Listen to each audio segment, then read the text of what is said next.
Después de la guerra, los recuerdos de su familia lo perturbaban. Una familia a la que él mismo asesinó. Pero las manos de la muerte no pudieron con él. Las hermanas del destino no pudieron controlarlo.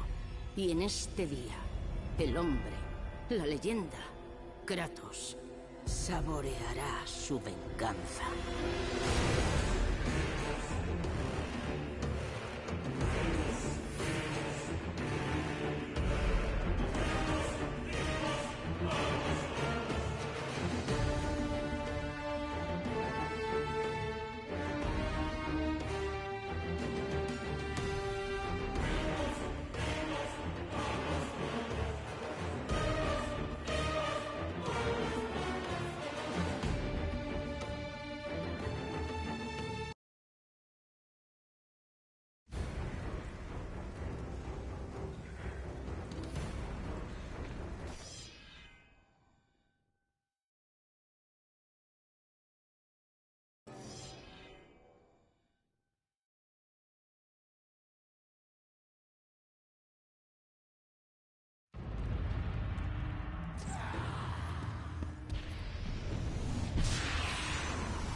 ¿Quién va? Mi hijo, mi hermoso Ícaro. Ah, bien, bien. Tienes la tormenta de hielo. Hay que derrotar al escorpión. La tormenta de hielo. Ese es el secreto del laberinto. Para escapar tenemos que montarlo. Oh, bien, ya has empezado a hacerlo. He visto cómo se colocaban los cubos. Una vez dentro, usa el don de Bóreas. Es el catalizador que rige el laberinto. Tú no eres, pero tú, ¿qué le has hecho a mi pequeño? ¡Mi hijo! ¿Dónde está mi hijo? Tu hijo ha muerto, Dédalo. Mi pequeño, mi hijo. ¡No! ¡No! ¡No! Utilicé el don de Hades, el fuego líquido y la tormenta de hielo para crear el poder del laberinto. ¡Crear el poder! ¡Crear el poder! El poder de crear. El poder de destruir. El rey de los dioses me ha rechazado. Dijo que si construía el laberinto, vería regresar a mi hijo. Dijo que si conseguía usar el fuego líquido... Oh, mi pequeño, oh, hijo mío.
¿Qué hace? Por favor, no lo hagas, espartano.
¡Pandora! ¿Qué te ha hecho?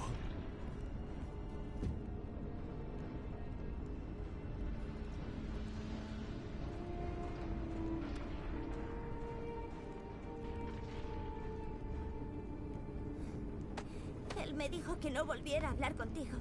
Y que si no obedecía te haría tanto daño como a mi padre. No temas. Él me dijo que te mataría. No podrá.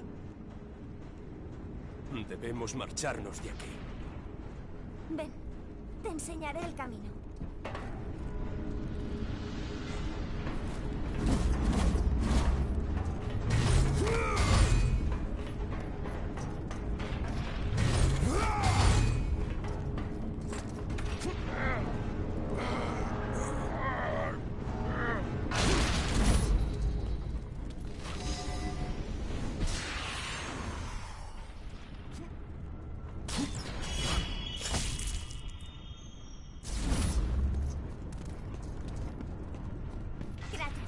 ¡Súbeme!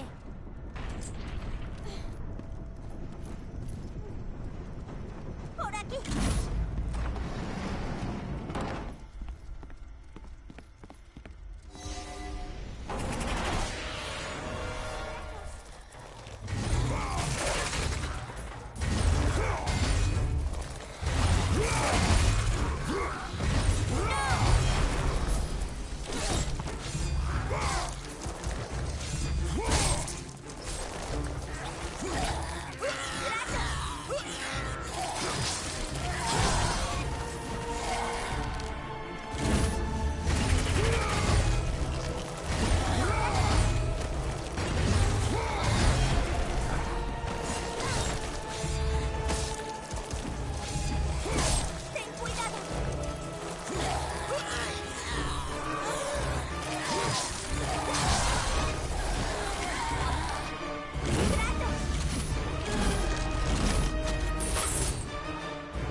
mirarme.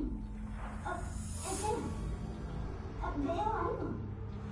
No sé qué es. Caigo yo. Voy a intentar una cosa. Creo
que...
Estoy bien. Por aquí.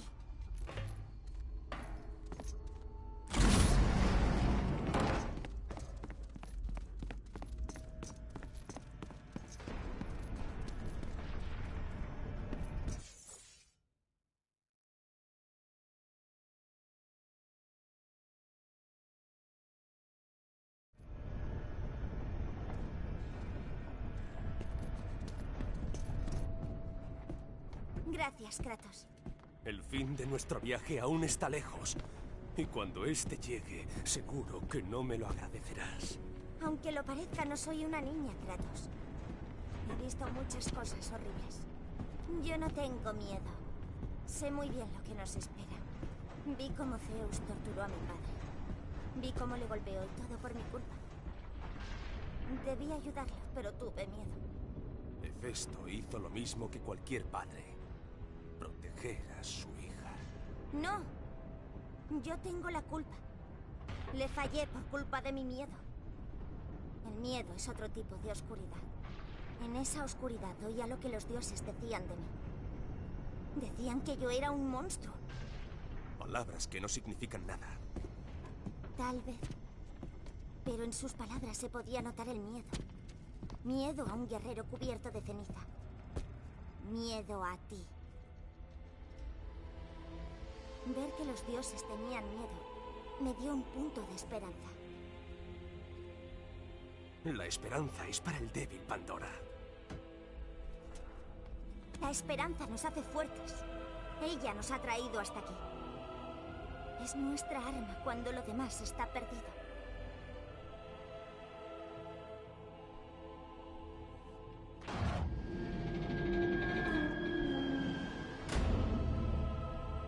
Esto es lo que trae la esperanza, niña. Que no se te olvide nunca.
Muy buenas, Viral.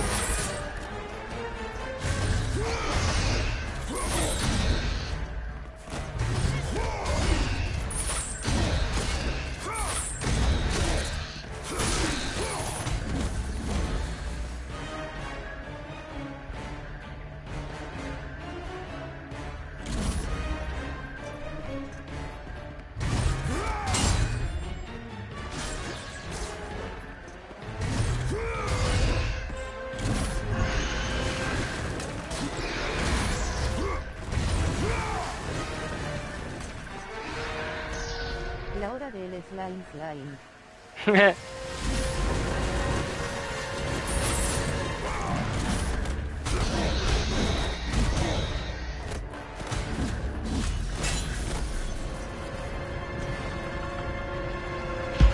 En el sur hay un trozo de tela que lleva un mensaje escrito con sangre. Este dice: Espartano, ningún hombre ha llegado hasta aquí. Tal vez no seas un simple mortal. No te conozco, pero intuyo que si has llegado tan lejos es porque no eres amigo de Zeus. Debe pagar por romper su promesa y dejar morir a mi hijo. Solo puedo esperar que completes tu misión. No existe mejor final. Morir en mi más grande invento. Solo a Ícaro pude llegar a quererlo más. Ahora puedo reunirme con él.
Vamos a guardar.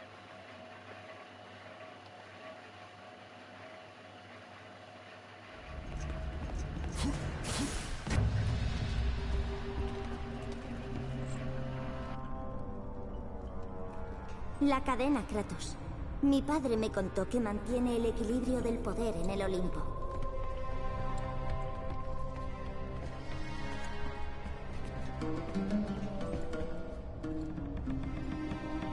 Rompe la cadena y eleva el laberinto. Espera aquí.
¡Lo sabe, Kratos!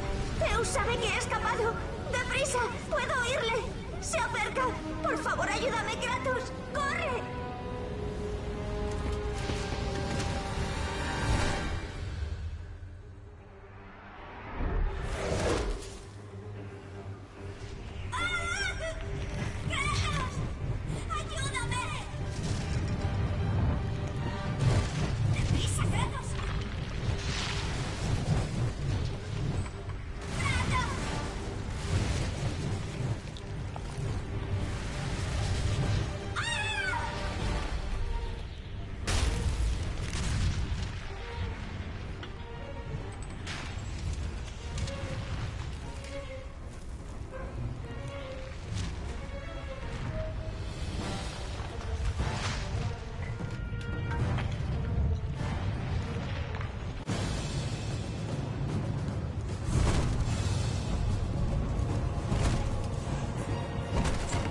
¡Pandora! ¡Pandora! ¡Atenea! Está bien, Kratos. Recuerda tu cometido, espartano. Recuerda por qué has venido hasta aquí. Prepárate, espartano. Ya sabes lo que debes hacer. Voy a elevar el laberinto. La llevaré a donde pertenece. ¡Deprisa, Kratos!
Ahí está.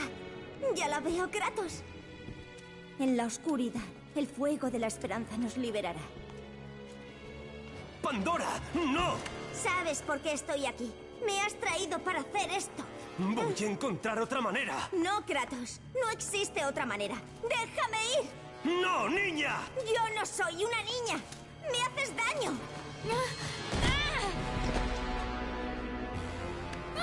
¡Kratos! ¡Socorro! ¡Bájala, Zeus! Tu obsesión por esta cosa está empezando a irritarme, hijo mío. ¡Suelta a la niña, Zeus! No confundas este objeto, este engendro de Hefesto, con tu carne y con tu sangre. Aunque tal vez ya lo hayas hecho, espartano. Tu búsqueda de Pandora, tu intento penoso de expiar la culpa por la muerte de tu familia, no ha traído nada más que infortunios al Olimpo. Fíjate bien en lo que has conseguido.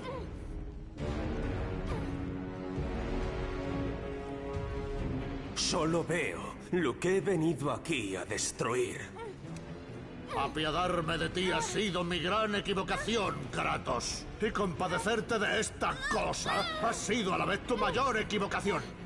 ¡Esto no tiene nada que ver con ella! ¡Tiene mucho que ver con ella! ¡Suéltala! Como desees.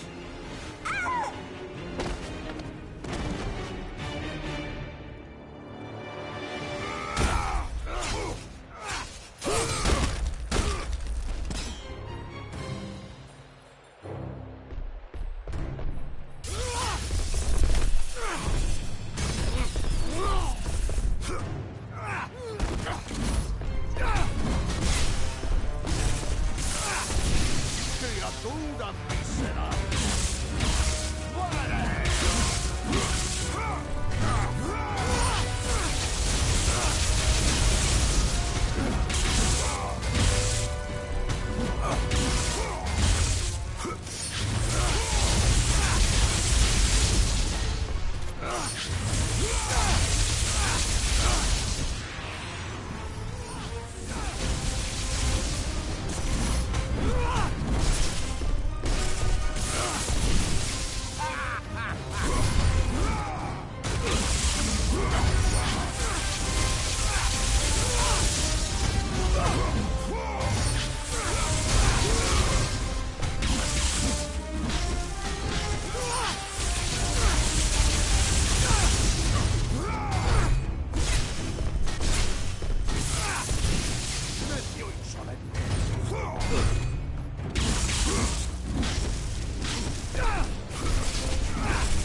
tal, bro?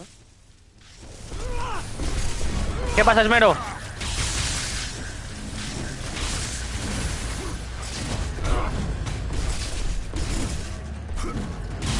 Aquí ando con el flying.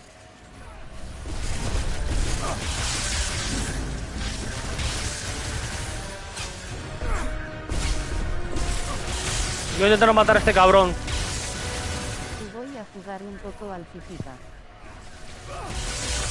Ahí estamos.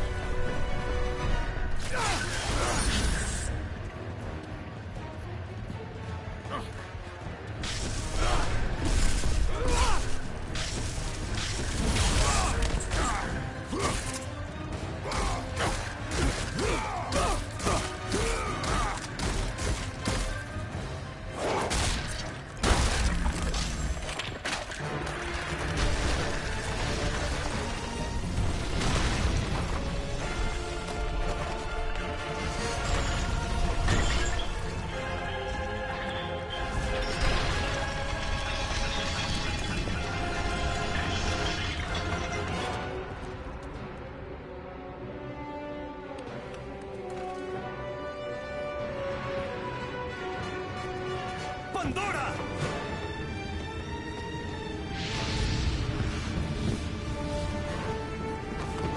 ¡Pandora, no!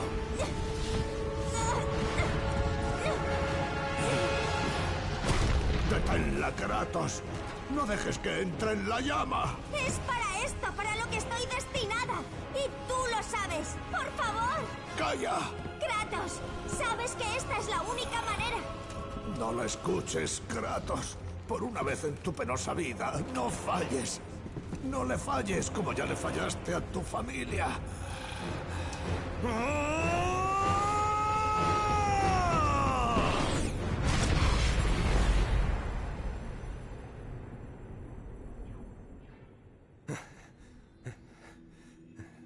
¡Pandora!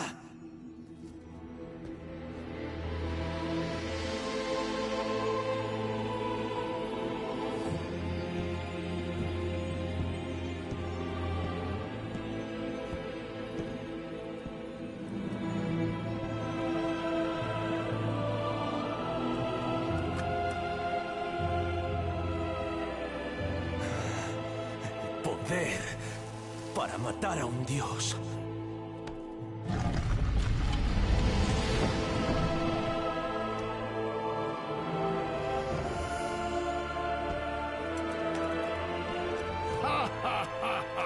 ¿Vacía? Después de tanto buscar, después de tanto sacrificio, y al final solo has conseguido otro gran fracaso.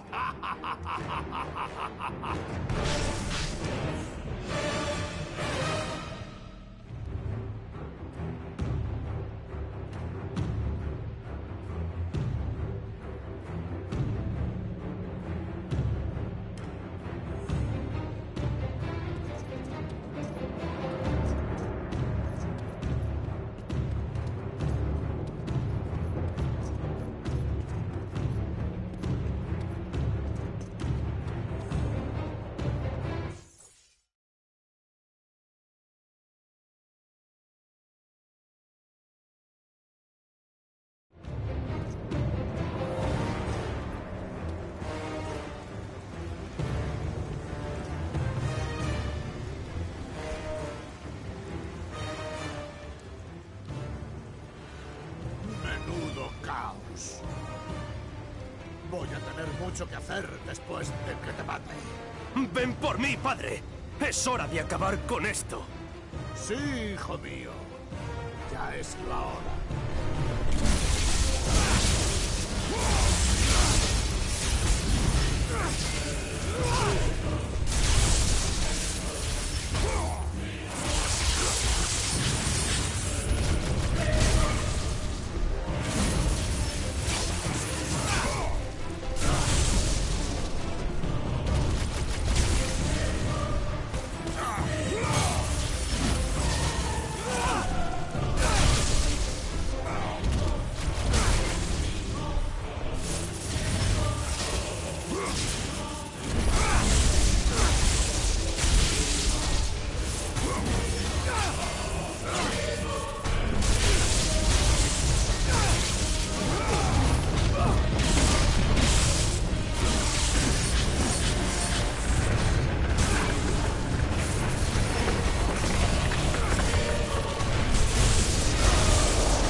Terminado.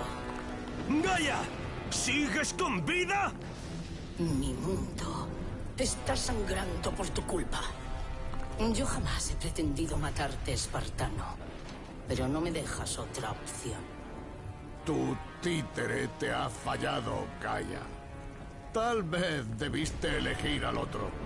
¡Ya basta! El padre y el hijo morirán juntos.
Estoy empezando a hartarme de ti, hijo mío.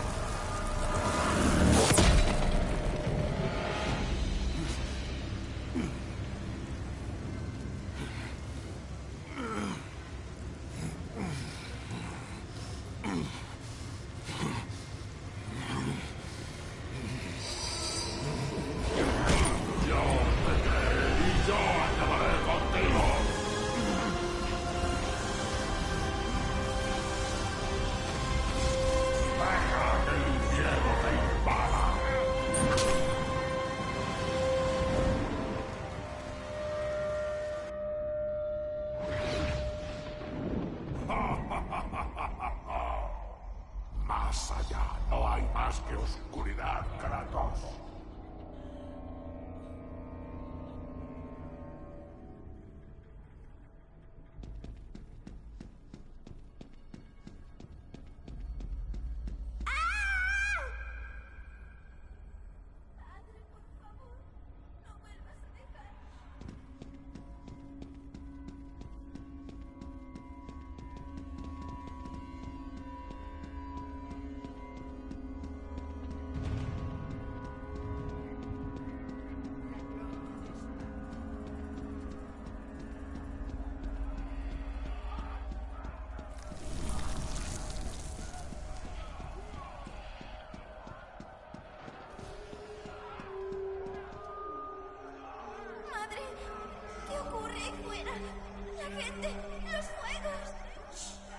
No te alejes, cariño. Madre, tengo miedo. Vienen a por nosotros. Tu padre nos protegerá. ¡Quemad el pueblo! ¡Que no quede nada! ¿Papá? ¡Kratos! ¡Papá! ¡No! ¡No, padre!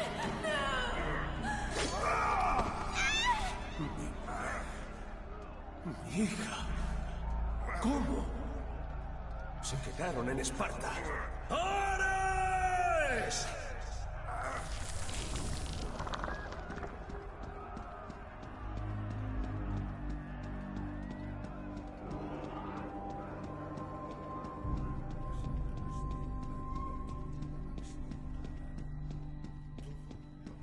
¡Kratos! Ven, te enseñaré el camino.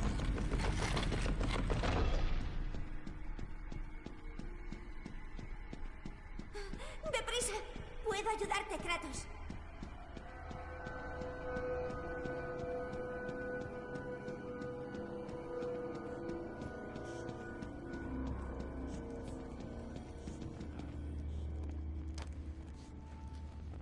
Kratos, en la oscuridad, el fuego de la esperanza nos liberará.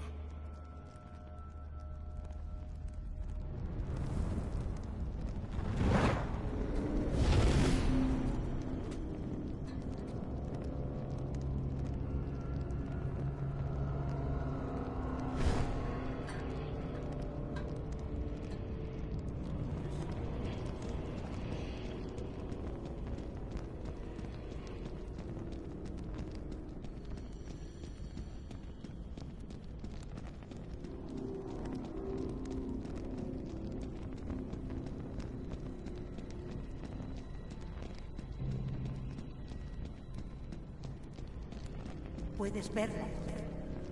Te está cambiando. Ya va siendo hora de que entierres tus miedos. La luz revela la verdad. La fuerza del perdón viene de dentro.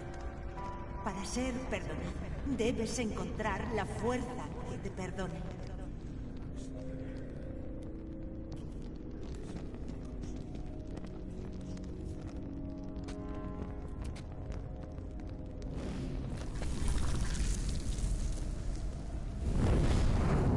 ¿Cuál te mola más, este o el último?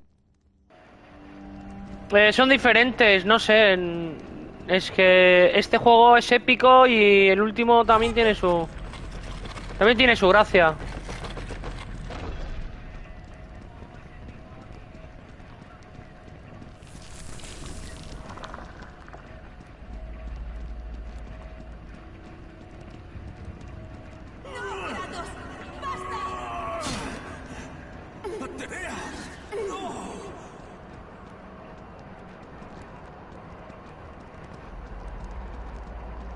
Está guapo el último también, ¿sabes? Con Atreus. Y pronto saldrá Ragnarok. Pero si estaba al lado de ella y no pude hacer nada ni hablar con ella.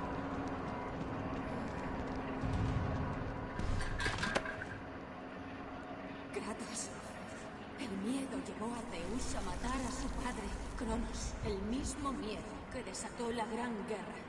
El miedo que empujó a Zeus a matarte a ti, su hijo. Zeus utiliza el miedo para atarte a la oscuridad. Enfréntate a tus demonios y entiérralos.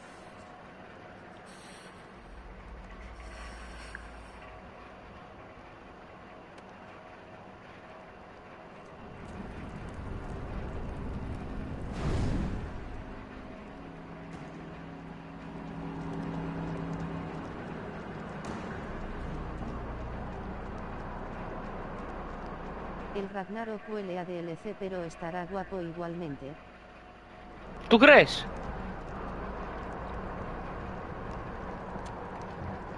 La verdad que... esperemos que sea un poco largo el juego, si no... Los dioses del tiempo me han abandonado.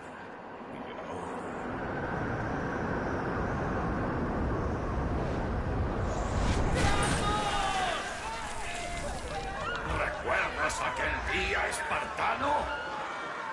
No permitiré que le hagas daño. Que tengas suerte con esa ramera a la que llamas Pandora. No puedes cambiar tu destino, mortal. Yo te lo di todo. Por favor, no lo hagas, espartano. Ya tienes lo que buscabas. Ahora déjame. ¡Muere, espartano! Es muy posible que hoy me derrotes, pero al final, Kratos, al final solo te habrás traicionado. Ven, te enseñaré el camino.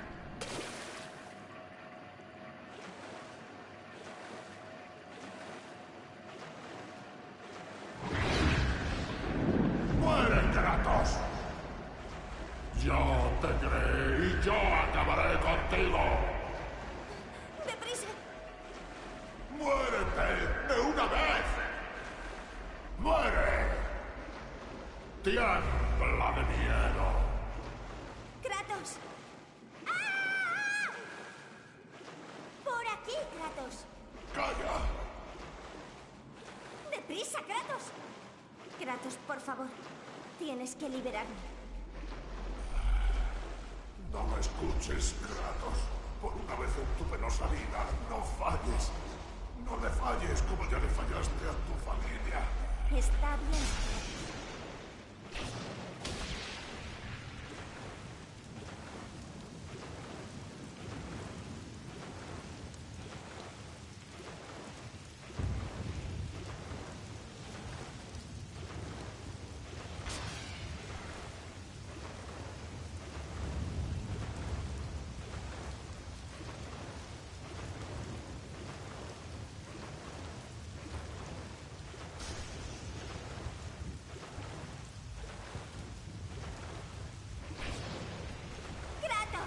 Sabes que esta es la única manera.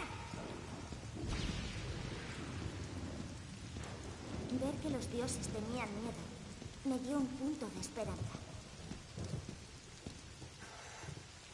Poder para matar a Dios.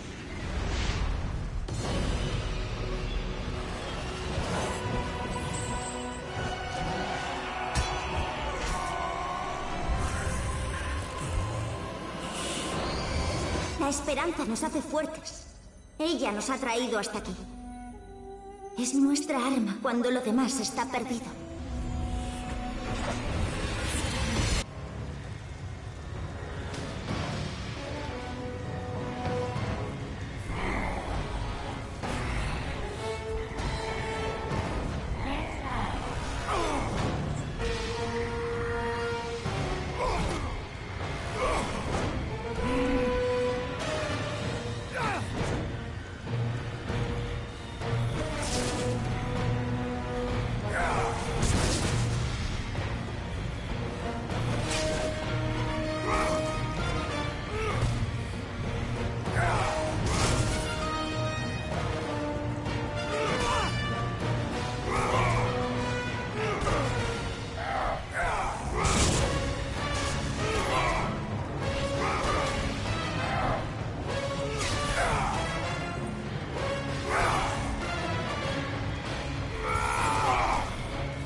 sobrado bien, Kratos. El mundo, libre de las cadenas del Olimpo y purificado en el caos, está listo para oír mi mensaje. Mira a tu alrededor. El mundo es una pura ruina. ¿De qué sirve tu mensaje? Vete si es tu deber. Pero antes, entrégame el poder que contenía la caja. La caja estaba vacía. Eso no es cierto. Puedo verlo en tus ojos. Usaste mi poder para matar a Zeus. Y todavía lo conservas. ¿No lo entiendes? Cuando Zeus reunió todos los males y los encerró en la caja, yo temía lo que sucedería si se volvía a abrir. Así, invoqué el arma más poderosa del mundo y la guardé en la caja.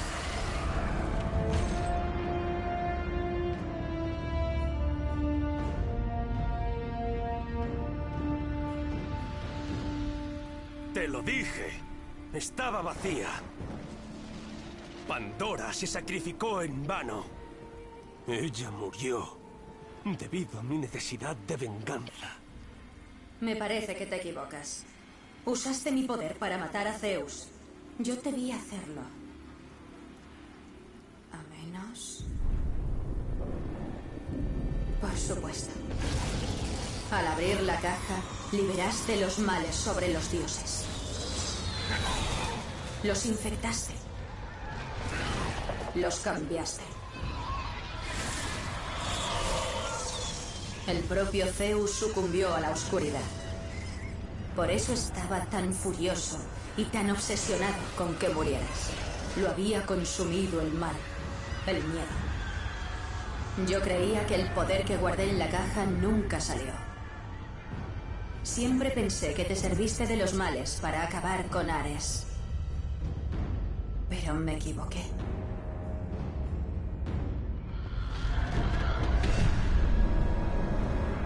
El poder que sacaste de la caja era mío. Te dio fuerza suficiente para enfrentarte a Zeus. El valor necesario para vencer el miedo. En el fondo de tu corazón, Kratos, hay esperanza. Ha permanecido oculto, ahogado por la culpa y por los errores de tu pasado. Cuando tú mataste a Zeus, debiste de provocar que se reanimara. ¿Qué ha sido, Kratos? La esperanza nos hace fuertes. Ella nos ha traído hasta aquí. Es nuestra arma cuando lo demás está perdido. ¿Qué ha sido, Kratos? Solamente recuerdo las cosas que he perdido. Es por ello que has de entregarme el poder. Yo sé qué implica en realidad y dónde debe estar. Confío en que harás lo correcto, Kratos. No deberías. ¡Me lo debes, Kratos! No te debo nada. Yo te convertí en Dios. Yo te protegí de la cólera del Olimpo. Yo permití que te vengaras de Zeus. Se acabó, Atenea. ¿Acaso osas oponerte a mí de nuevo? El fin de mi venganza. ¡No puedes!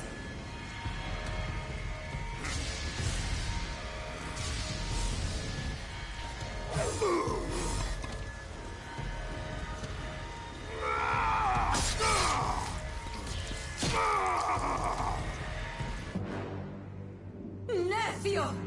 ¿Pero qué has hecho?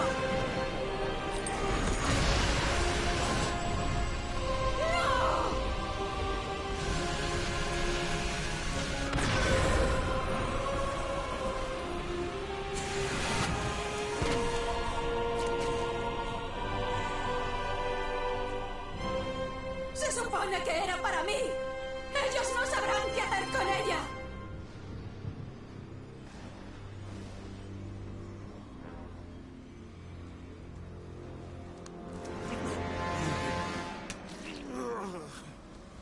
Me decepcionas, espartano.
First of all, welcome to our 4th annual Halloween costume.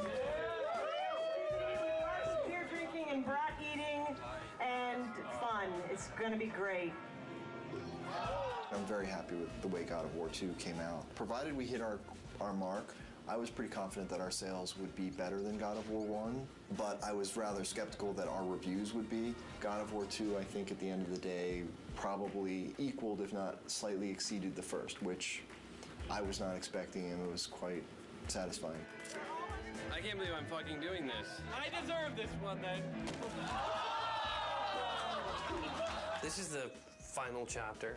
So I think big goals for me are to finish this off in such a grand, epic fashion, something that is truly befitting of what we've done, what we've set up in 1 and 2. All right, this is for revenge story. God of War 2 ended up being everything we ever hoped it would be, and probably a bit more. It got reviewed very well. I honestly feel like it was probably about as good a game as is likely to be made on the PS2, and I'm very proud that we managed to do that. Oh, one big family here at SCEA.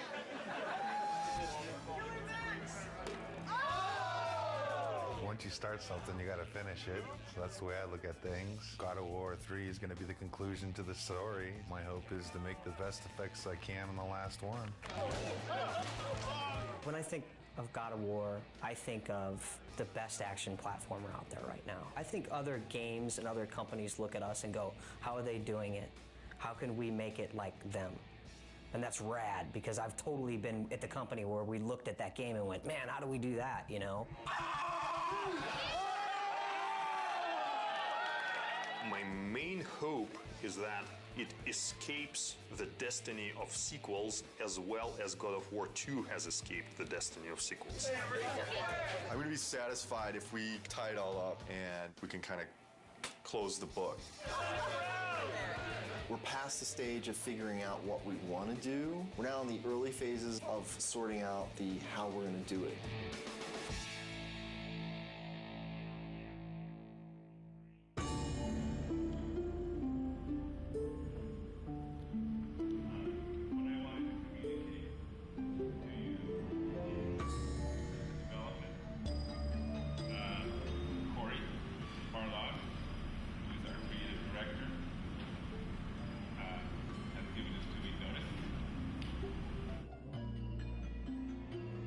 Next Friday will be my last day at Sony Santa Monica.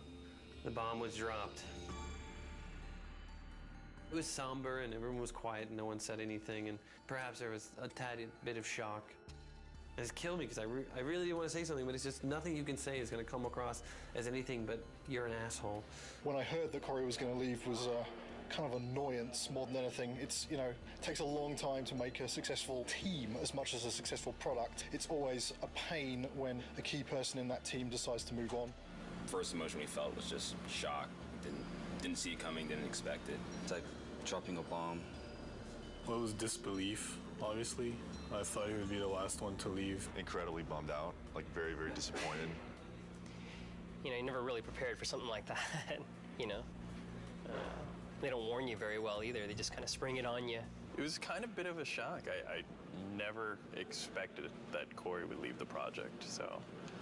But once the initial shock died down, I couldn't help but being a little bit happy for him, so because he was getting to try new things. It kind of puts us in a little bit of turmoil for now, but I think we'll work it out.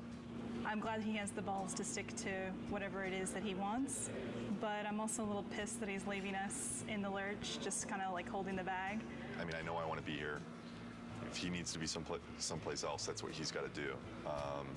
And I think it's better that it happened at this stage in the project than a year from now, obviously. It obviously is a very difficult choice and a difficult time and not a very happy choice to be making. But, you know, on the horizon, the doors are opening. Of course, it's hard to imagine someone stepping into Corey's shoes. He's amazing. Many people wondered whether we could do God of War 2 without David Jaffe, who did God of War 1, and I think we succeeded at that. I think we can succeed at creating a third version without Cory Barlog. I think it's kind of neat, actually. A different director for each chapter.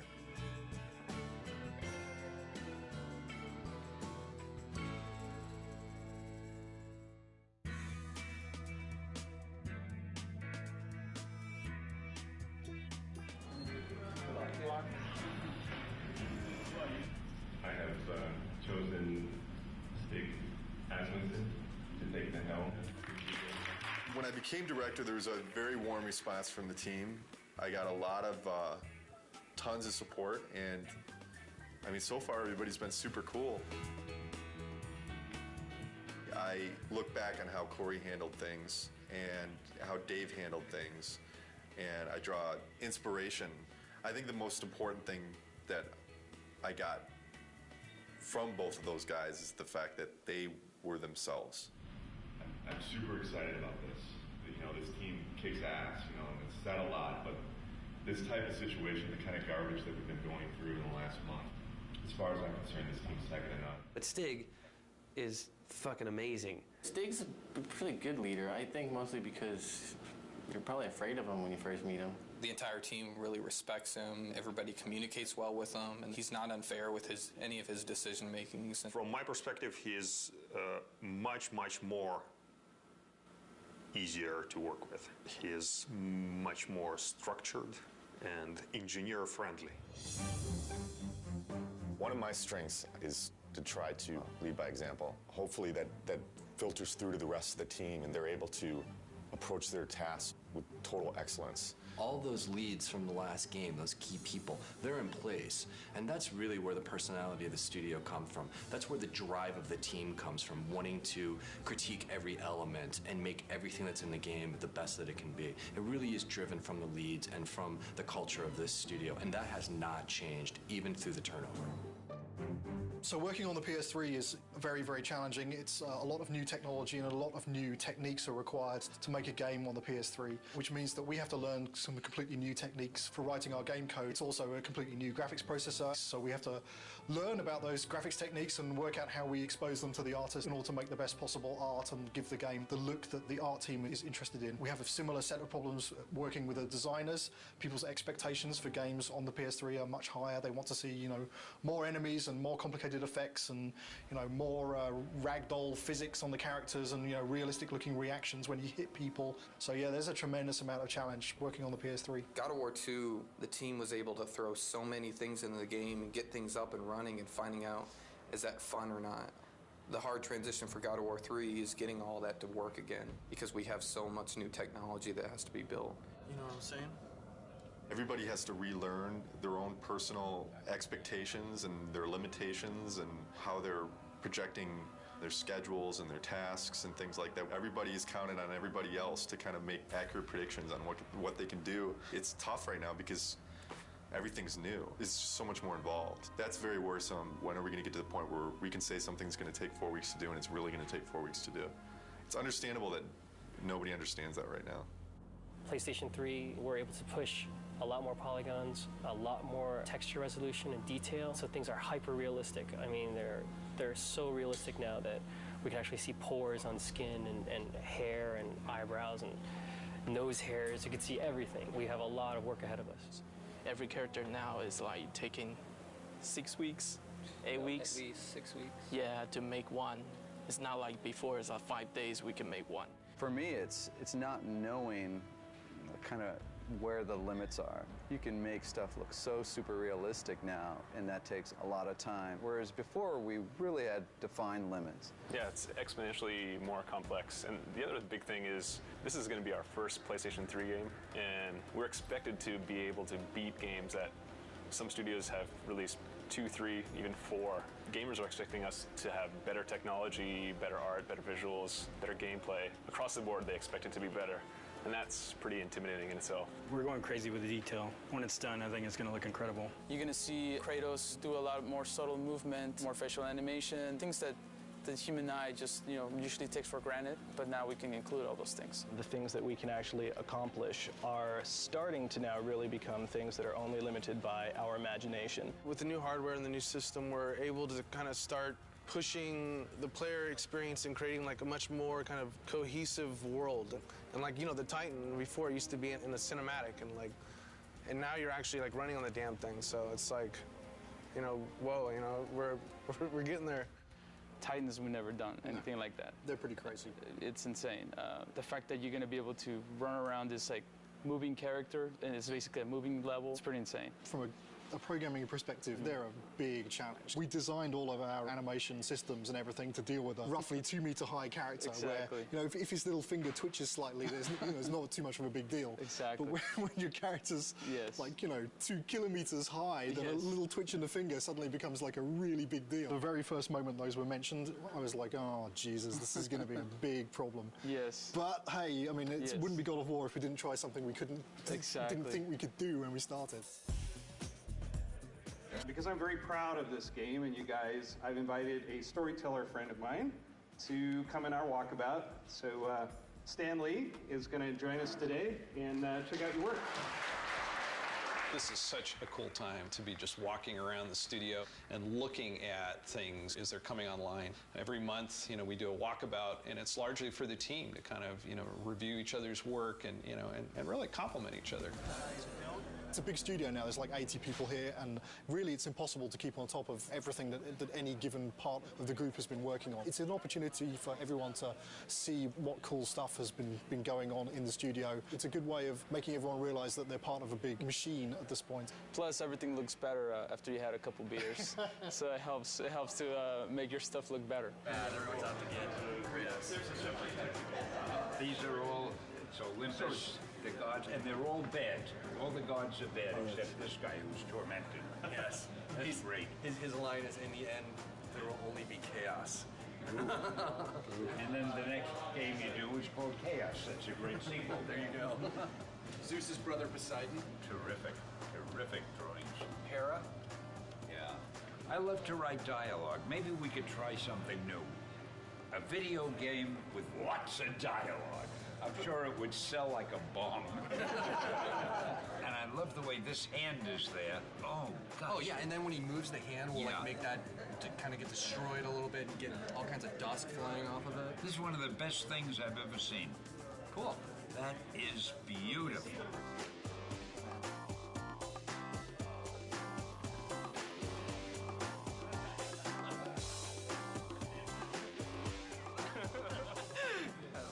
Corey did before he left. Okay, so long, fellas. We're just giving each other props here. Yeah. Cheers. There's no such thing as a bad walkabout because, beer at work. And also, Stanley rules! Woo! Woo! Just crawled up there. It's Stanley! Stanley!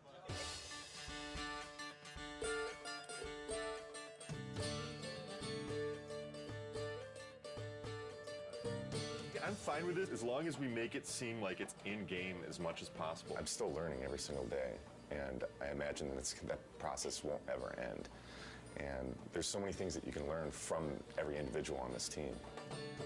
Stig is kind of man of the team, very easygoing, very casual, but he's also extremely intelligent, very thoughtful. I think the thing that's been successful for him is that people just want to help him out. They just want to make a good game. Stig just keeps pushing along. He's got 2 brand new twins at home, and yeah, it just keeps on going. He's got this other baby, this big baby on his back right now, so he's doing great. Since last Halloween, we made a lot of progress. We've got the story of the game done. We've got the whole design direction completed. 3 months from now, we're going to be doing our press event. Everyone gets to go home early! The first couple times when Stig addressed the team, it was so clear how nervous he was. He would kind of stumble on his words, and he'd literally, turn red, like a stoplight. It was really kind of endearing. But then to watch him sort of evolve, and honestly, I think I was a little bit concerned that, our game director is our public face. And we actually gave him, some media training. And Stig actually asking people, he says, honestly, I don't want to think about all this stuff. I just want to be myself. Is that okay? And they said, you know what? Absolutely. That looks good. Oh, wow. That's how tall Kratos is. He's probably closer to the size of this guy. Will is our stand-in Kratos when Kratos isn't here. I'm about as close as you can get.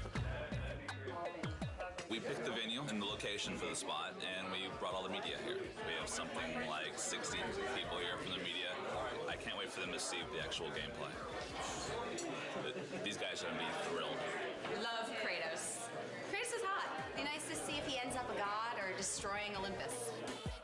I do love the violence as well. You know, the women are very beautiful in the game as well. I can't wait to see what new characters they've brought to us, what new enemies, and I'm really excited.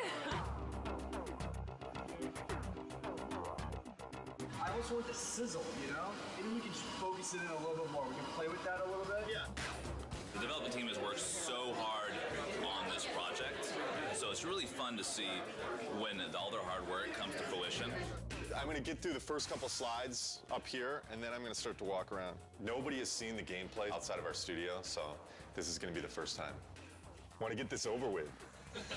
I'm nervous, but I'm also excited about this. I think we've got something really cool to show. I'm looking forward to seeing people's reactions. Can we play it? This is our first big kind of press thing. There's definitely some nerves with that. Anxious. I'm definitely anxious. The best thing that could happen today is people think it's awesome. You know, it totally kicks ass. The worst thing that could happen today is that people just flat out think it sucks. I don't think that's going to happen, but you never know with these media people.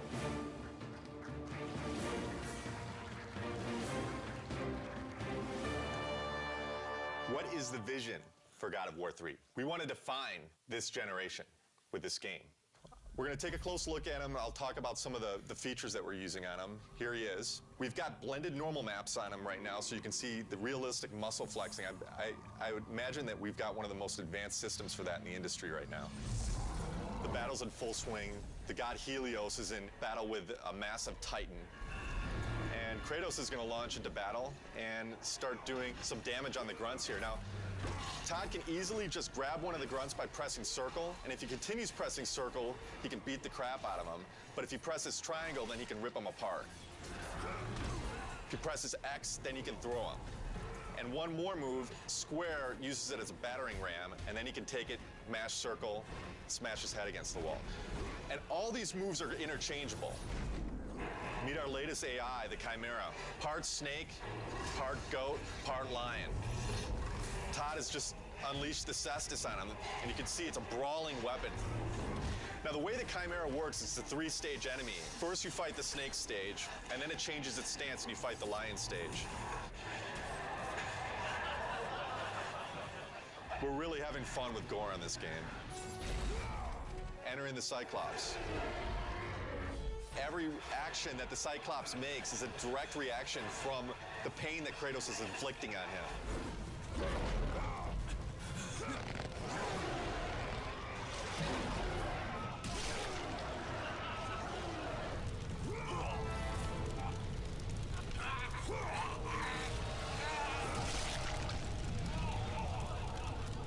Well, that's our newest upgrade, the Helios head. It can be used to reveal secrets. Todd has now found the door of Eos. Another thing the Helios head can be used as is a lantern in darkened areas. This is our newest form of travel in God of War, Icarus Ascension. Todd now has full flight controls over Kratos and basically dodging gameplay.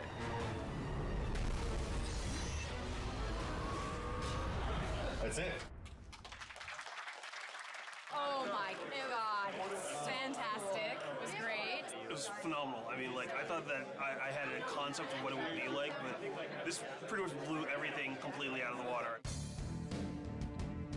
We're putting a lot into this game. I said I think this game needs to be a defining game for this generation, and I truly believe it will be.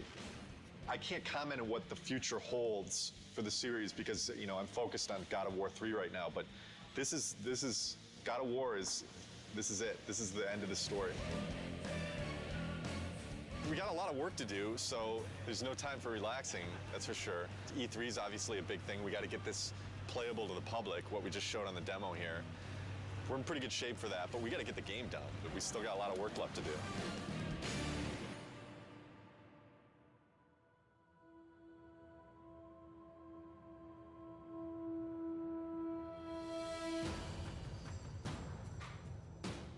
Right now for E3, pretty nervous about it. Nervous, I mean, think nervous isn't a bad thing. You know, you should be nervous. Your nerves should be on edge or else you're not going to get the thing done right. It's kind of ironic that most people would have been happy with the reaction for the press demo, and we were kind of like, we could have done better. We've undertaken to basically change the rendering path between February and E3 to make it look much prettier and much more next-gen. We have this amazing capacity to never know when to stop. Hopefully it'll all come together. I think it will. It's looking very nice. We definitely know how to pressure ourselves. This team sets the bar really high. We could settle for a lot less and probably be a lot closer to being done, but with this group, they're never satisfied. Yeah. We never do things the easy way. Personally, I'm worried, but then I think it's good that I'm worried because that forces me to actually get this shit done. Good. There's definitely pressure. Self-created pressure and then pressure from other departments just to get everything done. We're all just trying to do our best. I think the most pressure we get is from ourselves. Every team is always looking at the other team's work and commenting and critiquing.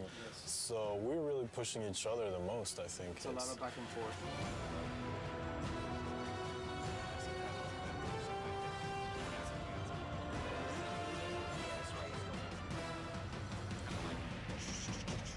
The following week, it's absolutely nothing moves because we're going to need to take every freaking second to make sure it's stable, and we are at frame rate. So, stay with that. You want to just... The dead soldiers on the ground aren't in the poses? Nope, and they don't have blood streaks and stuff in here. Tyler's doing blood streaks. Alright, so we need a book over here then. The inactive mode would look like kind of like it does right now when the book's shut. The active mode, the book would open up and would have like a glow around it. We have to open and close the book. Yeah, there's a book for it. Wish I would have known that when we built it, because we didn't build it to open and close. Wait, you need the book to open and close? Yeah. There's no limit to good ideas, but there is a limit to how many of those good ideas that you can actually implement. And even if you make decisions and you make progress on things, it doesn't mean that you can get all those things done. We need to be able to tell people this thing is active now. Can we remove it for E3? Are you serious? No, I'm not. I mean, there's a lot of other shit here to get done besides getting a book to have in an active states. Let's say we don't do the open and close for E3. It would just have a glow effect and a light that comes with it, and that's it. Do we just put a sparkle on it then? Absolutely have any compromise for the schedule right now. I have to trust production, and I have to trust the fact that they're telling me that we can't get things done. So I feel like there's little things that have been compromised. I don't know that the player's going to necessarily miss them, but I sure am. It's part of making games. You don't always get what you want.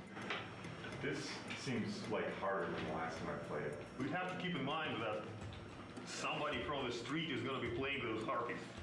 And I don't know. The way it looks right now, on 3 tries, people will throw down the controller. The stuff we just went through, pretty rough. It's a little frustrating from the respect that it's been kind of at this state for a long time now. Kind of wondering when it's going to get fixed. The struggle or the challenge. If it gets fixed this week, we're screwed. This is sprint week, meaning we're making a big push this week to get a lot of work done and make some headway going into E3. As far as crunch goes, we're not going to call it crunch anymore. We're going to call it a sprint, and then everything will be fine. So as long as we do that. Change the name, it'll all be fine. Tonight's the first night of crunch. Yeah. Yeah, so we don't like the euphemism sprint. Fuck. I hate crunch. It sucks.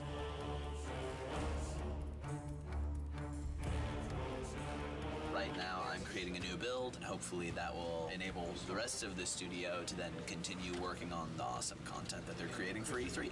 They're definitely waiting on me. Definitely.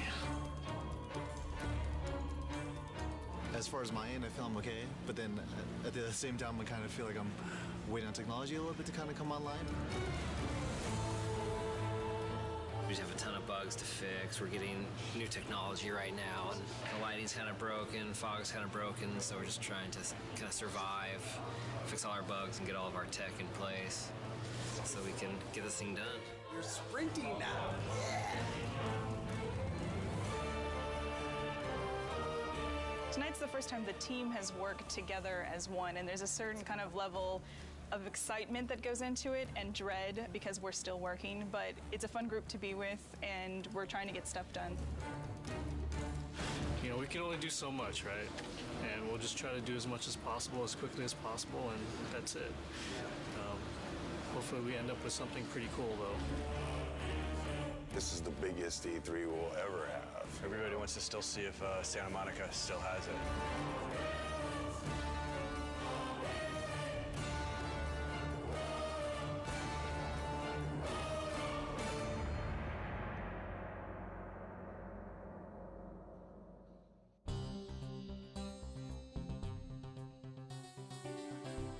Last 2 weeks have been very, very intense. I actually got here this morning a half hour before the shrine actually opened to deliver live code for what we're playing this morning. I didn't have that code until yesterday afternoon. The Sony press conference is their big moment, 2 hours to like show all the new stuff they have. And it's going to be broadcast on live TV and web. And we're going to end the show with God of War 3. Anytime that you go first or last, if you open the show or close the show, it's an honor. I guess we're happy that Sony seems so committed to our game. It's nice that all of our hard work over the last 7 years, really, because that's how long we've been working on the God of War series in total, is really getting the reception that it seems to be getting. We're real excited that we're closing the press conference. It's a great opportunity. It's a great way to end. We're going to be live on stage playing real live code. So nerves are definitely high. Like a lot of jitters. Stig's going to be talking and I'm going to be playing on stage, so a little stressful. Got to take the edge off a little bit. Headlining scares the shit out of me. I've never done something this big, standing in front of 2,000 people or however many it is. This is one of the most eagerly anticipated games of this generation. I'd like to invite Stig Asmussen to the stage to show you the first few minutes of the jaw-dropping God of War 3.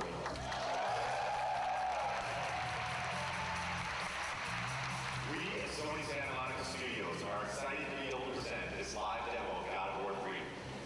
God of War 3 is the final chapter in our fantasy trilogy, based on the dark side of Greek mythology. Now our design director, Todd Happy, will take point on the controls, and we'll get into our demo.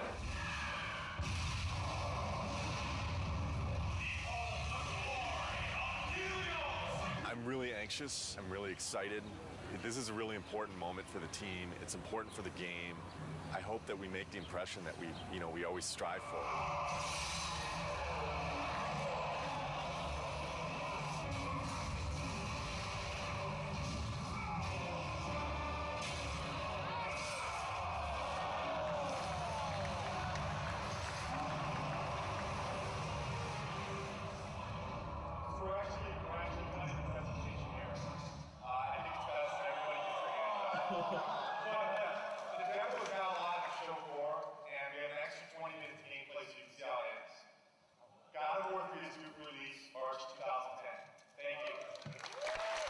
One line. Amazing, fucking awesome. People really seem to dig it. This went well. I don't see how it could have gone any better. Well, I'm kind of glad that E3 is back. It's pretty exciting. It's been a couple of years since there was a really decent-sized E3. It's always exciting to have your game here. This is what we work for. E3 is like Christmas. We've got 12 kiosks set up with God of War. We had a great time last night setting it up. It was actually, we got there, the Sony booth was relatively quiet. All the games were up and running, but there weren't a lot of people playing anything. We started loading in the God of War, and people started lining up behind me to play it. I had somebody tell me today, one of the producers of another product told me when we got in there and loaded our code, all work stopped at the Sony booth so they could come play our product. Hugely flattering, big kudos to the team. Got chills just having that whole experience. It was awesome. It was excellent. It was, disgusting and exciting all at the same time. I waited an hour to play that game. When you finally get to decapitate Halo's head, that was like amazing. Didn't expect to see that. It's pretty brutal. I mean, way more brutal than like the first two. Every new game, they bump it up a little bit, so it's definitely good stuff. I waited in line 2 hours to play. What can I say? It's God of War with unforgiving amounts of violence, great gameplay, kind of thing that, you just spend all day playing, not call your girlfriend, whatever, who cares, right? I'm super pumped to see it. This is so jazzed. So this is Christmas. This is Christmas. But it lasts 3 days. We can't believe it's back, It's like awesome. Really good. I'm so fucking happy that E3's back. I mean, it means so much for the industry. Seeing people's faces when they play, we just ship it out to the store, so the team really doesn't see, people's reactions and just even the oohs and the ahs at the press event. It makes it all worth it. Just seeing the people's faces. I mean, that's why I make the thing. I want to take people to the next level. I think this is what excites the team the most when they get to see people's reactions. We work our asses off before this to just get the demo to be as polished as possible, and we're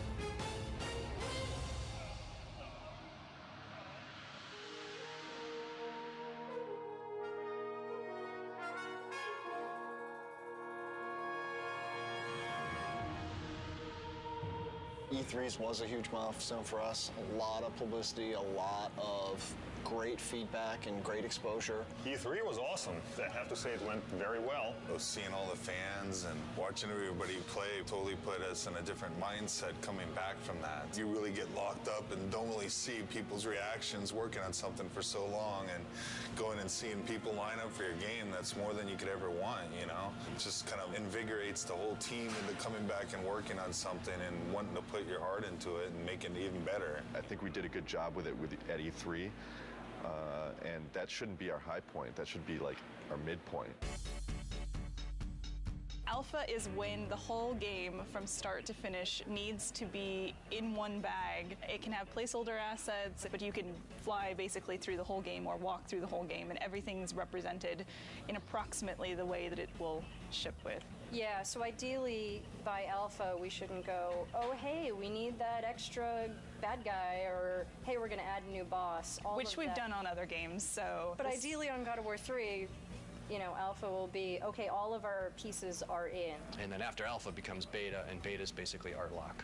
I want to make sure that when I'm playing the game, I've got a smile on my face. You know, I've played God of War for the last 6 or 7 years of my life now. As long as I'm got a smile on my face, I think there's a good chance that that's going to translate over to the fans. If you kind of take a look at this here, you can see this character that's the size of the Sears Tower, roughly. It's about 1,500 feet tall. It's a different kind of boss battle.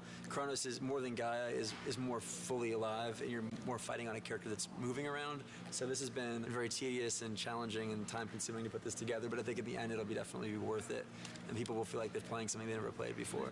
Kronos will actually thrust his hands forward into his scrape and leave his fingers there, so that you can actually attack his fingernails. We'll have a breakable in the fingernail, and then the fingernail will bring up like a circle prompt. You'll grab onto that and in the CS move, and then basically do a struggle and then rip it out, and you know, it'll be kind of a gory, cool, memorable moment. We actually want to make this awesome. We want to make this gameplay super exciting. It's going to be everything people expect from what the Titan fight should be.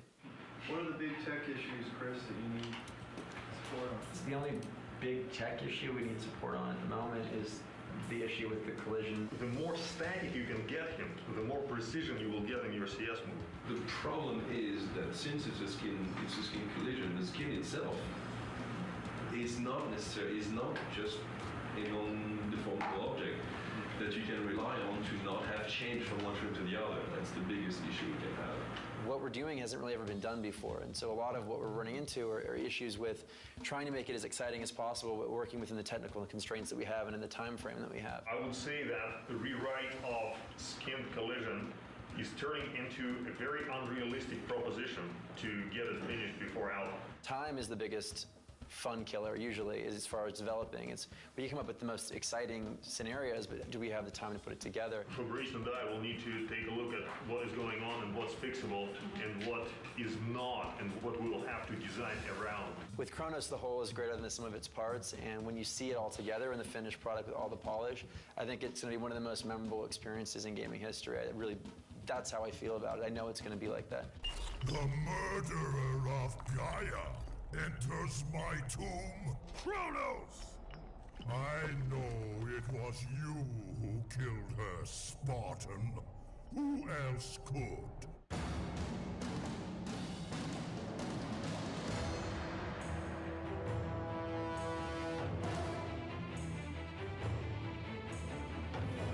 About a month back, maybe 6 weeks back after Alpha, we were looking at the end of the game and we felt like there was a lot of fighting and it didn't really tie into the story.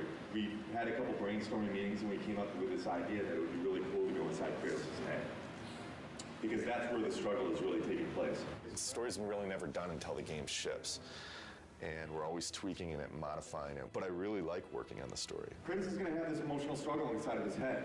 And, you know, really the object of this game is he has to realize that he has hope inside of him, the power of hope. And that's what he originally got when he opened up Pandora's box. He didn't get the evil things, he got the good things. And I think it's going to be really, really fitting end to the trilogy. Keep in mind, you know, we're very close to beta here, and this is the big stretch. And we really, really, really got to be zipping things up. Let's do it. That's all I got. That's all I got.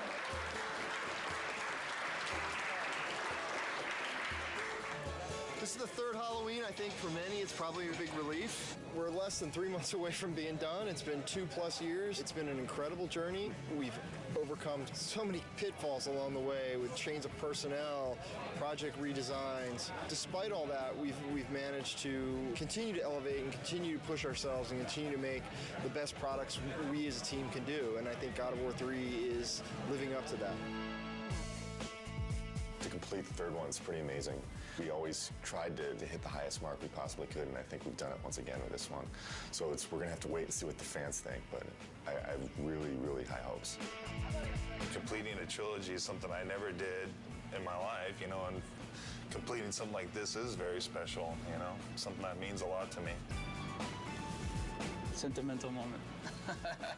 This is truly one of the best teams I've ever worked with. I mean, across the board. I've worked with teams that were really strong on the art side, or really strong on design, or really strong on technology, but this is the only team I've worked with that fires on all cylinders. The team faced a lot of challenges. The interesting thing is that this team has always faced challenges, and it sounds kind of cliche, but they're really good at facing challenges. Yeah, I agree 100%. You know, I mean, we've discussed a lot. Obviously, we've gone through a lot of different changes, and the team always, I mean, you can't put it any better, but they always rise to the challenge. We really sat down and focused what we wanted to, make good, and whatever wasn't working, we just kind of threw out the door and said, this is what we want, and that's what everybody focused on and made good. Fans are going to be blown away. We're still getting surprised as far as how good things look. The game's awesome. It's going to be good. I've been working with Kratos almost 7 years. I've learned a lot. He's taught me a lot. We've had some good times, but it's time for him to go to bed for a little while.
We're over here at Leo's desk, and we just, you want to say hi, Leo? Hi, everybody. Tell us about the pink ball. Is that something that you decided to put in, that pink spiky ball, or was just... Well, yeah, I just decided to create pink yo-yo. One cool thing about this character also is that he's actually kind of like a throwback character. We're bringing him back from God of War 1. He actually wasn't in God of War 2, because we definitely want to keep reminding the player that this is a trilogy. They're not supposed to be seen as separate games. So what about animating Kratos? What are some of the things that are kind of challenging? He has a specific poses that describing him. He has a kind of like a language of poses. you have to use those poses to invent some new animation. So. We're fortunate to have Leo here because he's joining us for God of War 3. He actually is a new member, one of the newest members of the team. So he's doing a great job. One of the factors of animation is that you're kind of trying to make it invisible. The more successful we are, the less you really notice the animation. The stuff we've got going on with our boss fights is going to look really impressive. It's another kind of key development for this game, I think. We're working a lot with the designers, like way more closely, and creating new things with them. There's a certain type of feeling that in animation we have to achieve. And the most important part, of course, is Kratos and how he moves. Kratos is very direct. We don't try to make him too fancy. If you notice, a lot of times when he's having conversations, he's just kind of standing there waiting for the moment where he needs to say something. Everything that Kratos does happens for a reason. I don't know if many people even notice these things, but Kratos never moves backwards. He's an aggressive character. He moves with a purpose at all times. We actually have wooden swords laying around all the time. We definitely get up and try to act it out. It's definitely always hazardous to walk around the animation area. You gotta watch out. What are the challenges of animating something that big? Planning out where everything needs to be, like nothing happens on accident. You need to know where everything is. I did not know that it was gonna be this big. I just had an idea and I was like, yeah, I'm just gonna go with it, which is kind of a bad idea. I learned my lesson. At the same time, I'm glad that it's the size that it is. The players will be happy that it's in there. I think they'll get an adrenaline rush just from seeing the sequence. Kratos, your death will not be a gentle one. Ah!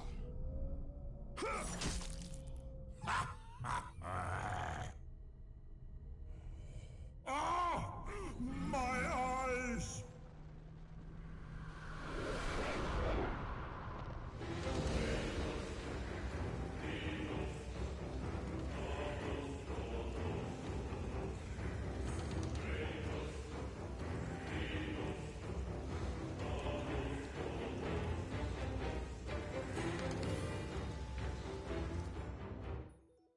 Camera design is the layout of cameras for the player's point of view in the game.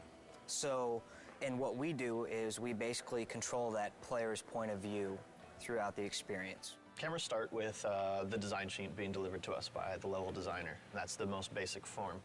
We put in all the cameras for the design sheet. Once the cameras are in and it's been play tested and it proves that this is a good concept and we go forward with it, it gets sent off to the art department. That's where they'll take it and they'll spend, months sometimes making these areas look really epic, and then they'll get finished with it and then they'll hand it back to us. And a lot of times it's a little bit different, so we'll have to adjust some cameras. So once the art comes back in and someone's spent a year building that level, they can be very touchy if they spent a year styling in this formation and my camera just goes right past it.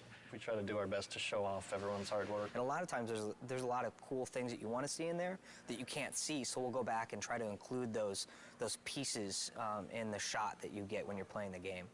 And from there, we play test it. This time externally, we get some people from the outside come in, take a look at what we're doing, making sure that that's great.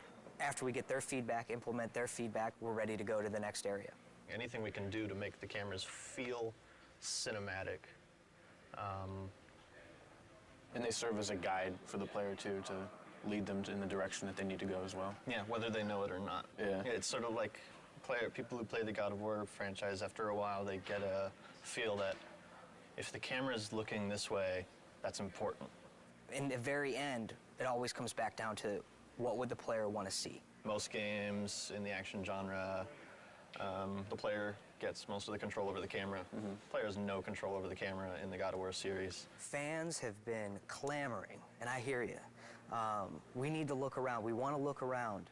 It should be understood that there's really no way we could make the levels look this good if the player could look anywhere they wanted. What we're trying to do, though, at this time around, is give you key points where you're in the adventure and you can control the camera. So maybe you're in a crazy puzzle room and you need to be able to kind of look around. So in some of these areas, we can give the player control, but in a limited fashion. I hope the fans will appreciate that we're trying to implement their feedback. What new feature do you like the best from the camera system? The rail-driven cameras. I think that's been my favorite new feature as far as the technology that we have with the camera. What's a rail-driven camera for someone who wouldn't know? A camera that's animated along a course that we have even more control over what the camera is showing. The rail is essentially what we kind of live and die by. Let's say this is your camera rail, this line here, and let's say this is the thing that's driving the camera. And imagine this is a section of a hallway or something like that Kratos is moving along. We can take this camera here and we can key it. So we key to 2 different positions. So Kratos is here, the camera is here. When he starts to move along, as Kratos moves along, it will drive the animation of the camera to animate to that position. So as you're cruising along, you'll kind of see it, this kind of view where it's low and looking up at him, and then as he moves along, it will kind of track him and follow him. That's like one of our cool new things that we have that we think we can add a lot of kind of cinematic views to the game.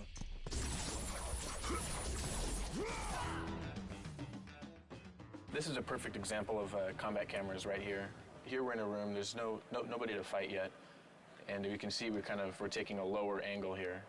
And as we come here, we'll trigger the spawning of a bunch of guys, and you can see the camera is going to lift up so we can show more of the action. And the framing, we're going to fit Kratos more towards the middle so you can see what's happening in front of him and see what's happening behind him. Try to give you the best view as possible for all the different combat actions that you're going to be taking. So this is an untextured view of the Olympus base. This is what the artist put together first before he assigned any lighting or textures to it. Well, you can see these green boxes. These are the camera zones. They determine when Kratos is within one of those boxes, and once he is, the specific camera tied to that box gets activated. This is what a level would look like after we've added our cameras. You've got it panning around, following Kratos. If you were to take that off, it would basically look something like this. Very basic, not much excitement. You can't really tell where the player's supposed to be going. Adding the cameras is part of what definitely helps the level design flow. Here's a good example of some lead space. We're trying to tell the player this is where you want to go. Jump to this block over here. Once he's done the proper move, we zoom in, get him prepped for this nice shot of him making the leap, and then we transfer to another camera that shows him where you want to jump next, which is from here all the way down to there. So, and then he makes that jump. This would be an example of one of the vista shots we try to do in the game, which is you've got some really amazing piece of scenery in the background that the artists spent a lot of time building. So we want to get that into frame.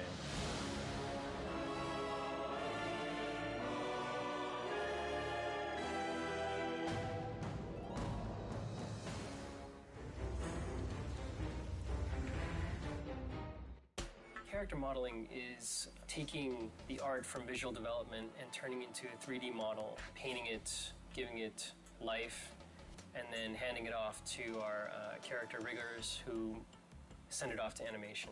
So we actually create the object itself.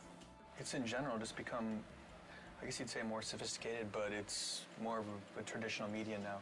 It's kind of, if you know how to sculpt traditionally, then you're going to transfer right in. Traditional skills are playing a more important role, which is great. Do you feel that you've channeling the great masters of art history to help you achieve a new level? Raphael, you know, they speak to me. Really? One of the big things that I was looking forward to doing is nasty stuff like this, because before this I'd been doing more technical stuff, more like realistic humans. Doing realism is fun to a certain extent. It's more fun to do something that's slightly realistic. There's more artistic license as far as where you can go with it. With realism, there is no artistic license. Creature design is kind of the most exciting thing. Like Peter was saying, artistic freedom, and just you can do kind of whatever you want and you push things. I mean, that's what the great masters did, so it's just exciting to work on that kind of thing.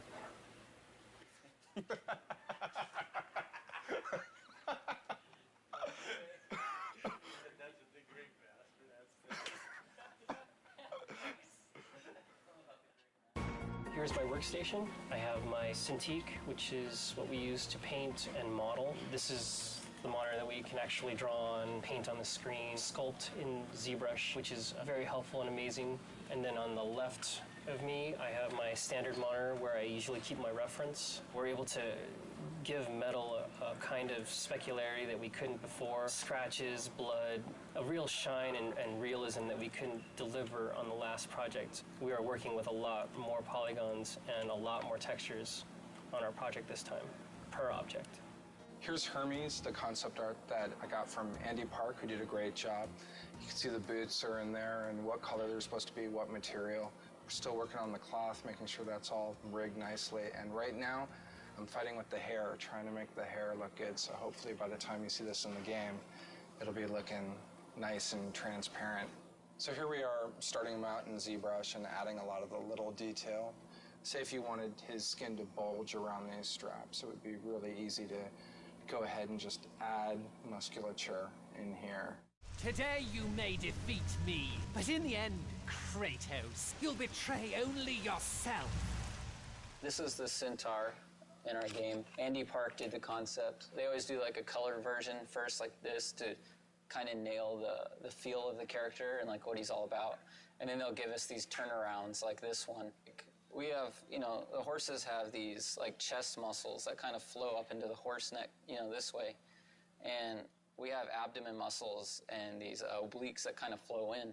And where our hips sit, you know, is kind of where their shoulder blades sit. So typically most people draw centaurs. You know, I'm not the first one to make one of these things. So, you know, this has been thought about before. But typically, you know, our hips, like where the hips would sit on a human, they put where the shoulder blades would be. It feels kind of like it would work, you know.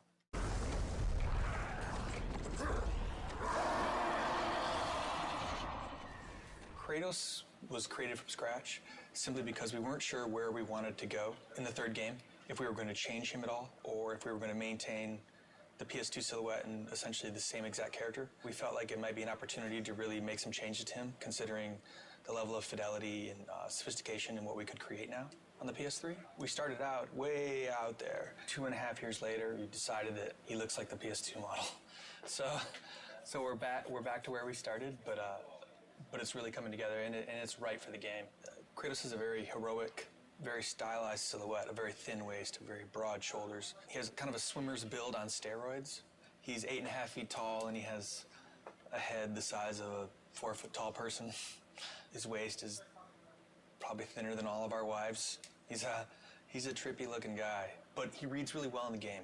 Basically what I'm working on now is we've got an upper body and a mesh that the art director, as well as the director, really like. So now it's a matter of creating a blend map, which is new technology for Sony Santa Monica, in that we can do expressions. Basically, I'm just creating the rage, sculpting him looking angry, and we'll be able to blend this new facial expression into the current model. So we can go from here to here. The satisfaction comes in seeing him in the game saying, wow, that's him. Only look, you can see his veins and you can see him breathing. And it looks better than the cinematics. That's kind of that's the satisfaction. Son has returned. I bring the destruction of Olympus! Caden's crow in the opening cinematic flies down and ends up landing on this hapless victim. And as he's eating the guy, he rips the eyeball out of the socket. So it's especially like juicy and nasty. Later today, I'll be working on the vein that the eyeball's attached to. So maybe the crow can like wrestle the eye out and really get some good squirming going on in the audience, sort of thing. The way it works is that you lay down your base color. For example, with this guy, you get like a good skin tone going.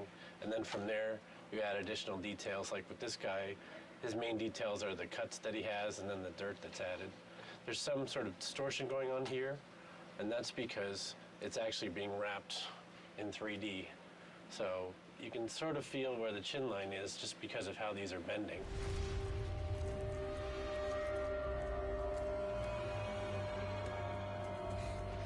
This is Hercules, and he's wearing these cestises, and basically they're like these huge gauntlets. Just trying to get across the fact that he's kind of like this aged warlord. He's not a super fresh young guy, so he's got some fat to him and some history. He's basically Kratos' brother, so a lot of the visual elements that he has, I think, parallel what Kratos wears. The really fun stuff was sculpting his flesh and his muscles and whatnot. Like, this is a final concept image, but we take it a step further and put a level of polish on it that isn't there, because once it's here, this is a beautiful painting, but once it goes in the game, it needs to be perfect. at every angle. Every angle you look at, it has to be a great piece of work. So it's you have to go in and you take this and you take everything a step further, and there can't be any mistakes. Call it my 13th and final labor. Soon I will become the god of war and claim the throne for myself.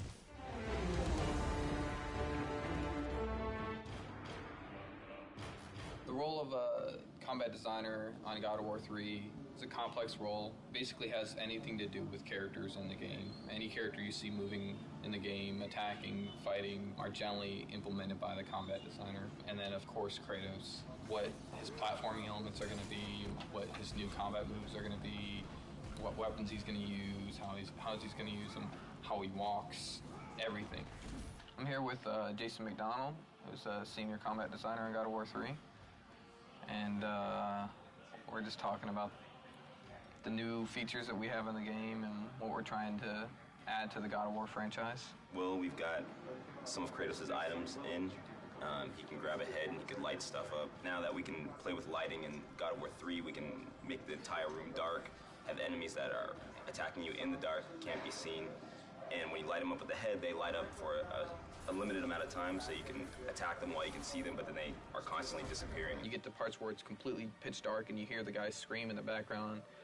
You use the Helios head to, find out where they are. The strategy gameplay, the combat side of it turns into you have to keep these guys lit to be able to hit them, otherwise you get screwed and they just destroy you in the dark. So. Definitely something we couldn't do before just because we didn't have dynamic lighting to the extent that we have it now. So we got the combat grapple in. We tried the grapple stuff in God of War 2, but since we were limited on memory and animations and things like that, we just couldn't do it, and if we couldn't do it well, then we weren't going to do it at all, so we just didn't do it. But now we have more space, more memory. Kratos is a very strong character, so when he grapples an enemy, he kind of just charges right in and plows through everybody. So the grapple system is exactly like that. You can launch somebody in the air and you grapple them and you plow yourself right into the air, right into them. If there's a crowd of enemies, you'll plow yourself through all of them. Hey, I'm at Brian Yu's desk here. He's a senior combat designer on God of War 3. For this particular boss, which is a huge scorpion, you want to make sure the presence is there and the player will feel the power of the attack. Usually for attacks for boss character, you want them to be really recognizable so the player knows it's coming, because if the player cannot recognize the move and react in time, they get hit, because it's boss character, you will take a lot of damage. So it's not fun, if you don't see the attack coming, you're being hit. So that's something that we try to work really hard on. I'm here with Jason DeHarris, combat designer on God of War 3, and we're just looking over some of the writable stuff that's early in development.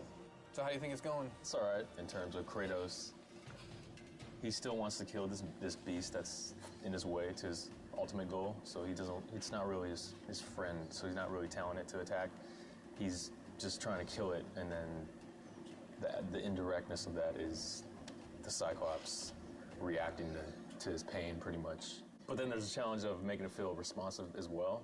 So I guess it's kind of disguising that responsiveness with the pain reaction. So even the pain reaction is really a hit, actually. As you can see, we got a bunch of grunts on screen right now, and when you're fighting all these grunts, like taking on, doing a special move or, grabbing each one and killing them, that can be kind of slow. This will be an awesome tool for, like, you see the Cyclops in there, and you're just like, I want to get after the Cyclops so I can jump on his back and do tons of damage and kill these guys quicker. But just like any other feature, we have to prove that it's going to be fun and good. And, if it's not, we got to get rid of it, because everything has to be fun.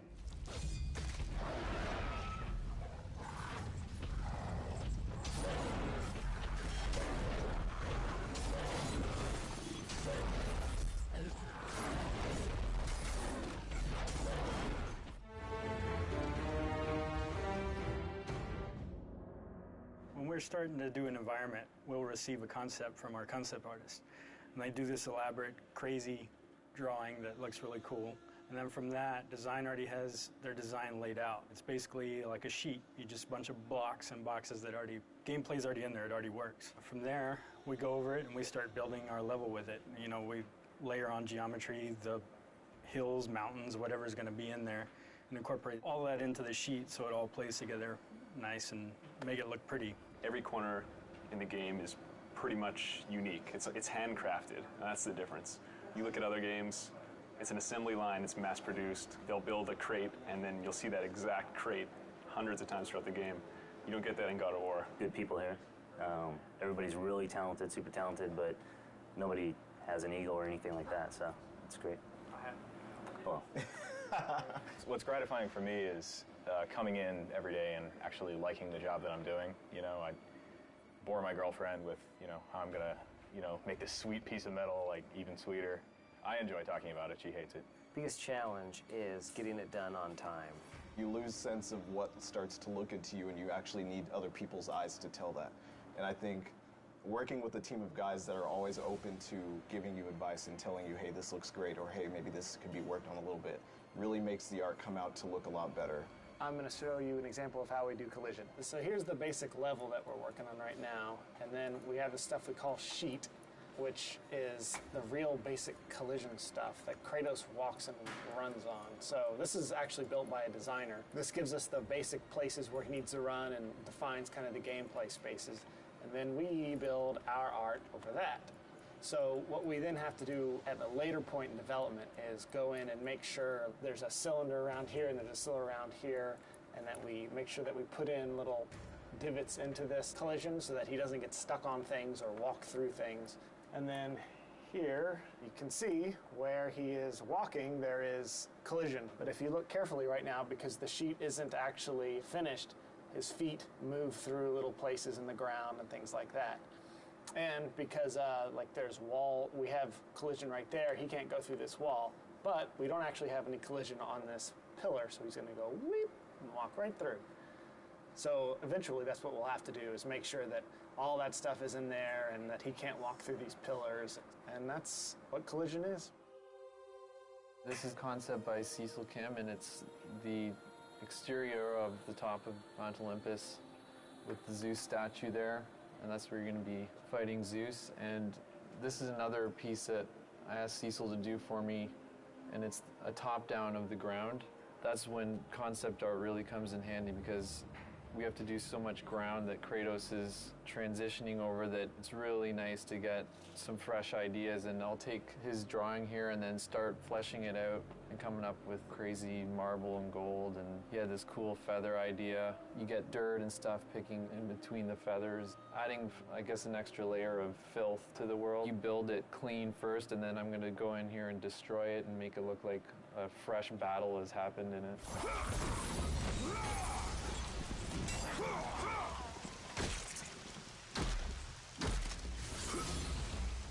Here's an example of a piece in Tartarus. This is a gate that basically raises up on these chains from the side. This is a pretty detailed piece from what we would normally get from a concept artist. We'll get, you know, big vista shots, and then if it's an important piece, we'll get something like this to sort of detail out what it should look like. So this is what I'll get. My first step after that is to figure out these shapes in 3D.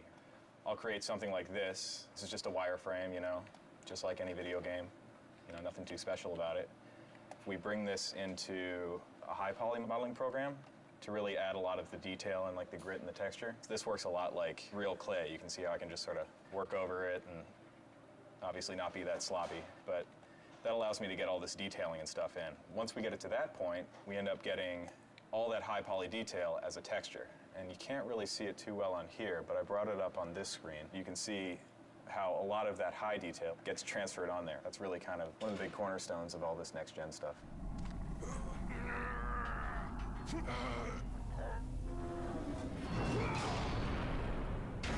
This is one of the Hades levels. You can see right here, it consists of a large room and then a series of halls with little torch things in there. This is pre-lit, this is just the polygons. In this game, we are pushing a lot of polygons. The environments are, at least this one is probably twice the size of a God of War 2 level in terms of polygons, and probably 4 times larger in textures. If you look at the screen here, this is the level after it's been initially lit. You can see we have a nice bloom going on now, which we just got. So you can see the softness that you have along all the lights. Before, lighting used to be really harsh. The bloom just gives it kind of this real world foggy effect. just gives the scene a nice softness to it. Gives it kind of a cinema quality. Eventually his lighting will match the environments and it'll look really nice.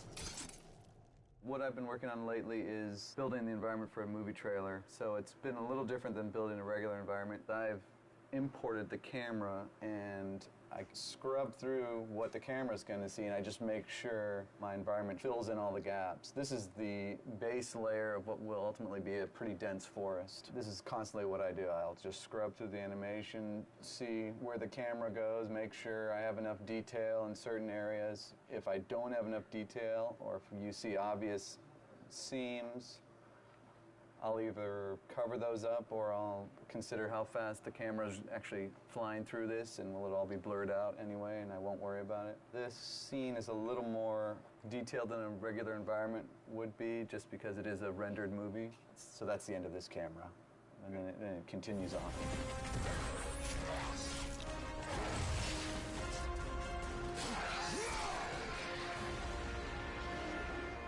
This is the concept that we get, and basically this is an overall of the entire level. It's a big cave, and you have these rock pillars. You got your cave with the waterfalls.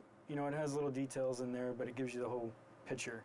You get your rocks, the greenery, the waterfalls, and then the architectural bridges. This is basically the sheet that we get from the designers, and that's the basic layout that we start with. And from there we start building the actual rock and geometry on top of the sheet. You have gameplay that you can go along with as you're building your levels to see exactly where the camera views are going to be and what you need to build out. Here's an example of where I start. I have all these rocks. This is going to be a whole rock level. You have a massive level on scale compared to any of the other ones we did in God of War 1 and God of War 2. And it's all very detailed rock geometry. It takes a long time to cut all this stuff in and make it look pretty.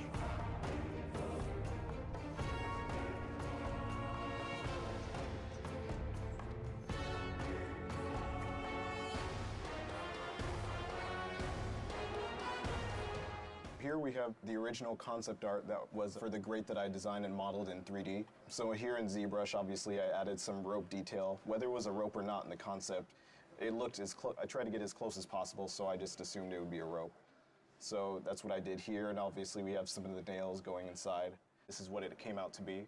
We knew we wanted a different color than what we had in the original concept, so you notice the color is a little different. We could actually bring it up to the PS3, and we can take a view of what it would look like in game. So back here is like the original model, and then here is the detailed version of that.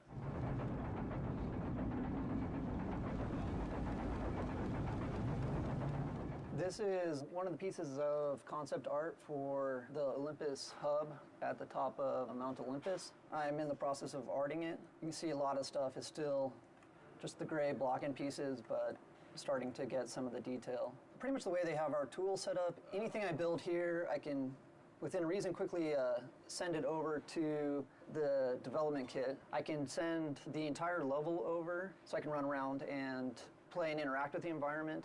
I can also take chunks of the environment, send them over just so I can kind of view a specific section that I'm working on. Still a lot of the gray areas I need to go in and fill in the details. You can see this down here still all needs to be done. This is kind of our art sheet version, which kind of block in the basic shapes and spacing and everything. These things we put in our level, they're scale versions of Kratos that we use just to make sure we're keeping our scale correct when we're building the stuff, so details don't get too out of whack.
To me, level design basically is creating an interactive narrative within each level that the player can engage in and essentially play through. Level design is taking the story and premise of the game and then translating it into a more tangible form that the player can experience. Basically kind of figuring out how to lay out the gameplay to, always have the carrot dangling in front of the player's head and kind of get them to the next part.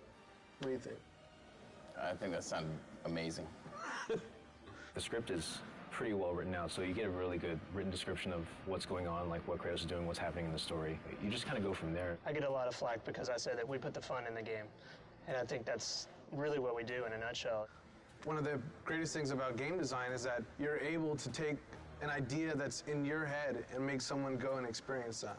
We have so many tools in this universe and so many tools as far as what the game is built off of that we can pretty much do what we want. We're limited by our imagination, and I think that's one of the most fantastic things about working on this project. As a designer here at Sony, you can't just be good at one thing. It's really in our hands to do it all and do it well. We often try to integrate the puzzles into the exploration of the level and with the combat. You're going to have a lot of games where all of a sudden you're in your fight mode, and once that's done, then you're in your puzzle mode, and it almost feels like you're playing two different games. One thing we try really hard to do here is to mesh those different kinds of game designs so we get a really more fluid and dynamic gameplay experience. We essentially drive the vision of the level from the player's perspective and serving as the ambassador to them. So we need to protect their interests and make things easily understandable for them as they're playing through the level. Do you agree? It's a constant push-pull as well with the designers and the artists, because the artist may want to put something that's visually more interesting in, but it could also impact the play space in a negative way. I can't emphasize enough how important playtesting is to our process. If we didn't have it, the game would not be what it is. Because when the player takes the product home, we don't want them to be frustrated. You learn so much just watching people play it. That's one of the most valuable things you could ever do, is just sit down, give the person the controller, and just watch them play, see what they do. I think one of the strongest things that this team has actually is having, the game director come in and play it, have members from all the disciplines sitting down, and because everybody, chips in, hey, how are we going to animate this? Animators are sitting in. How are we going to build this? World builders are sitting in. Is this even possible? Coders are sitting in. That process makes everything just improve immensely. And I truly, truly mean that. I think a lot of people will say that, but here it's extremely, extremely, extremely noticeable. And this is some ideas that I had for a grapple section where basically Kratos would grapple onto a broken column, and that would cause it to fall over, and he would be rolling down the hill with it and climbing up. Kratos hits a grapple point, swings around this column, lands on the backside, which has it to tilt over. It starts rolling down a hill, and he has to scurry up it using his climb. He gets on top and then jumps off to land on a platform before the thing rolls off a cliff. So that's kind of just some of the stuff that we think. And when we talk about big moments, this is some of the stuff that we deal with. I have no set process. I'll go from paper to computer to design sheet and back to paper. It's really kind of organic. I love this idea. There was another version where we had a Titan actually holding onto it and like eating as it's rolling down, like trying to bite you like it's a piece of corn. That unfortunately didn't make it into the game, but one of the things is just because I love an idea doesn't necessarily make it the best fit for the game, and being willing to understand that and walk away from certain things that don't necessarily fit, that's part of the job. This is my grandpa's old man puzzle. It's one of these kind of puzzles you got to figure out how to kind of put it together, but this kind of gave me some inspiration for the Labyrinth. So the Labyrinth is like this level where there's all these different cubes, and they're kind of like strung up throughout the cave entrance.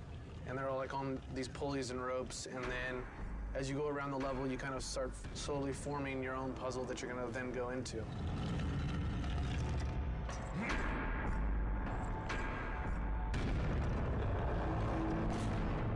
We came up with this idea for Gaia coming up to this rotunda where, Zeus and Kratos are kind of having their last epic fight.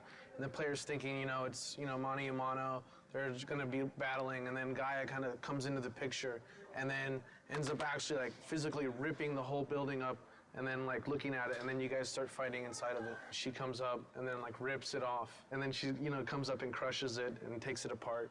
At the end, you guys are like fighting inside of her, and you end up killing her, and then she kind of blows up and crumbles all over Mount Olympus. For me, it's always like so amazing to be able to imagine this whole kind of crazy scenario, this whole world in your head, and then you're actually able to make it.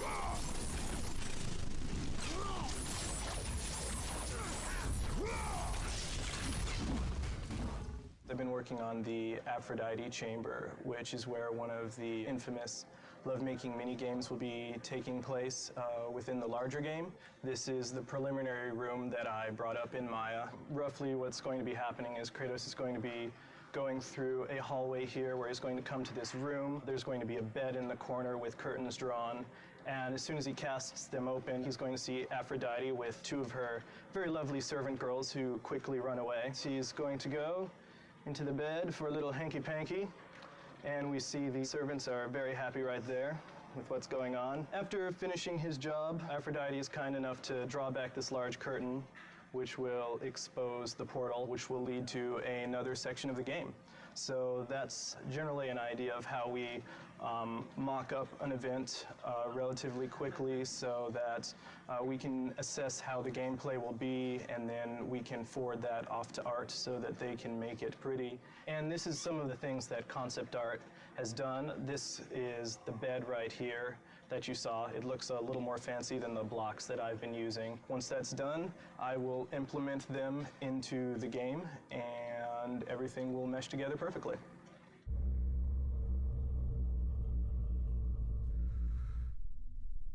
Be gone, Kratos.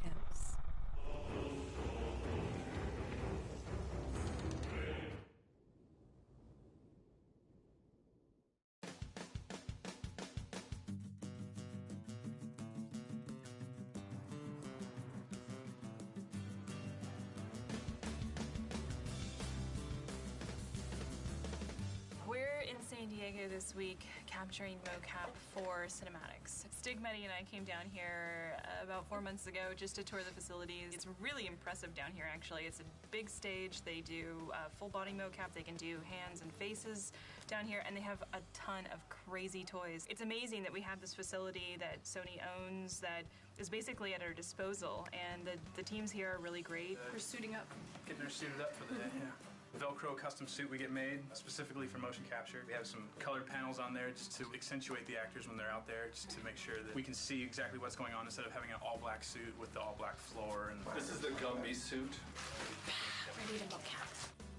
Mocap is basically markers in space that are seen by cameras. They're calibrated to be able to be triangulated into a certain point in space. It really serves as kind of a basis for us to layer animation on top of.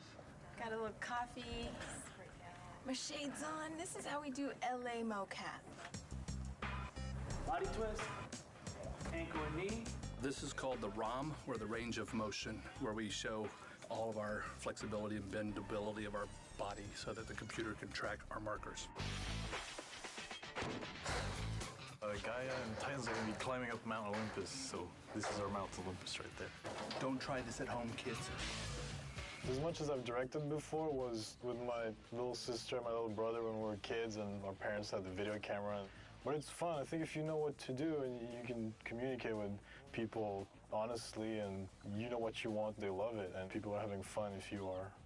Ariel, we're going to do the following now? We're not necessarily as concerned with perfection in really subtle movements because we know that that subtle animation is going to be done by the animators in-house. As long as we can see the character there, then we're getting what we want. This is the real-time feed of the actual character of the motion capture being done. So you're actually seeing like a stick figure, but it's actually a skeletal figure of Richard, the actor, being out there. We don't see your feet in that shot, so it doesn't really matter where they are. And break your symmetry if you can, so both arms aren't exactly the same. Rolling.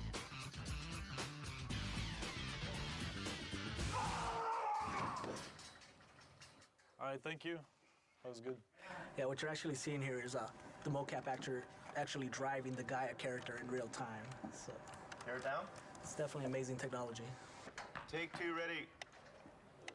Rolling.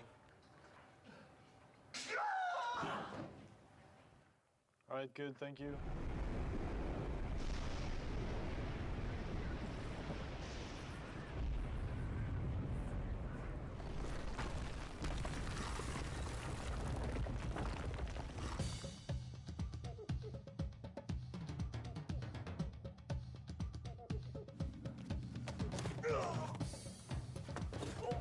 Eddie is doing well. He's been a great director. Definitely knows the shot he wants, and he gets it. We sit at a desk all day, and I also like to move around. I think as a director, you should be able, to a certain degree, to do what your actors are doing. So you know what you're asking of them. You can show them if you have to, and I don't know, you get closer to their performance. Don't ever put that in the making of video.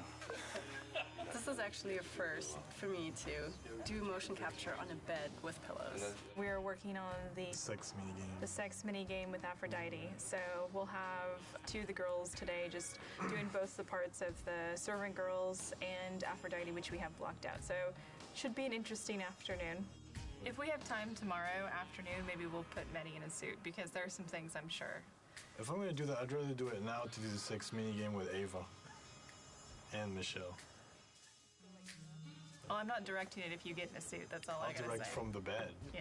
I'll be Aphrodite. I'll be like, you touch me here. You put your leg there. Yes. Let's do take 55. Ava? All right, let's do take 1.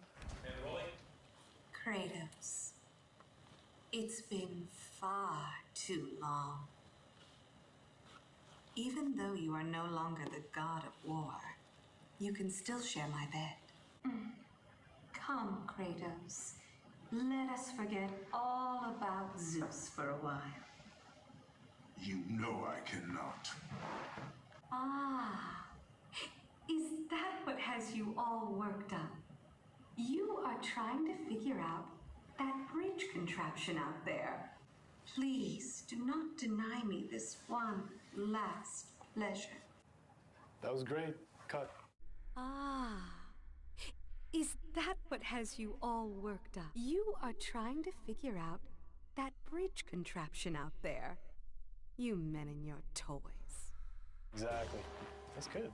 I think for casting for this, Mehdi found people who were good with their body in terms of motion. We picked actors that had to be comfortable with a little bit of stunt work and a little bit of naughty work.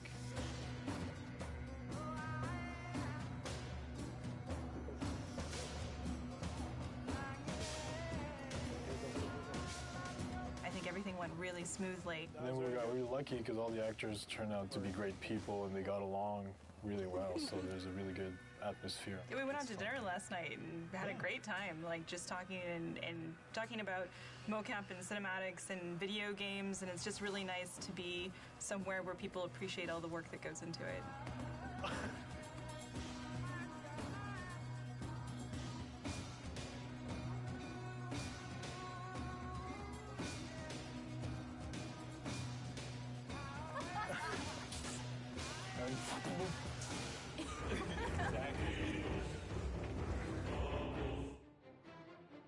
The God of War 3 music production plan is pretty extensive. Today we're working at Skywalker Sound in Marin County.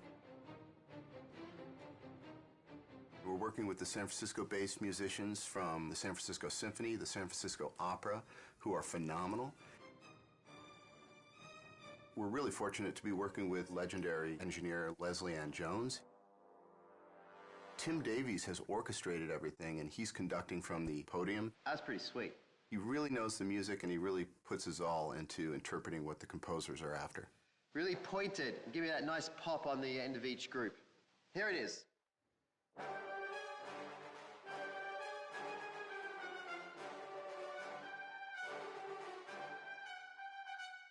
Beautiful. Thank you. The music originally comes in from the composer in what we call a mock-up, which is basically he's using his synthesizers and samplers, and we call them fake strings, fake brass, fake choir, to assemble the composition. And then once it's approved, it comes to me to translate that and put it on paper for the orchestra. It's damn expensive to have an orchestra sitting there, so my job is to make sure that everything's spotless on the page in their language.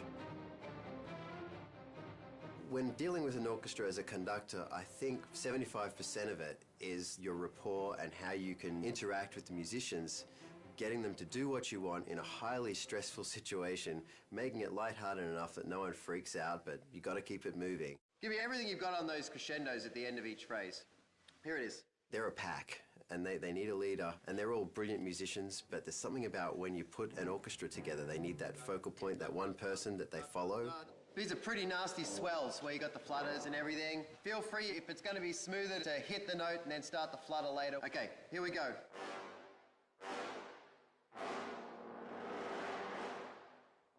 They can smell when you walk into the room if you can do it and if they're going to go with you. I've been lucky that, you know, they like me and I've been here a lot to the ranch to conduct. And, you know, it works really well and they're a great orchestra.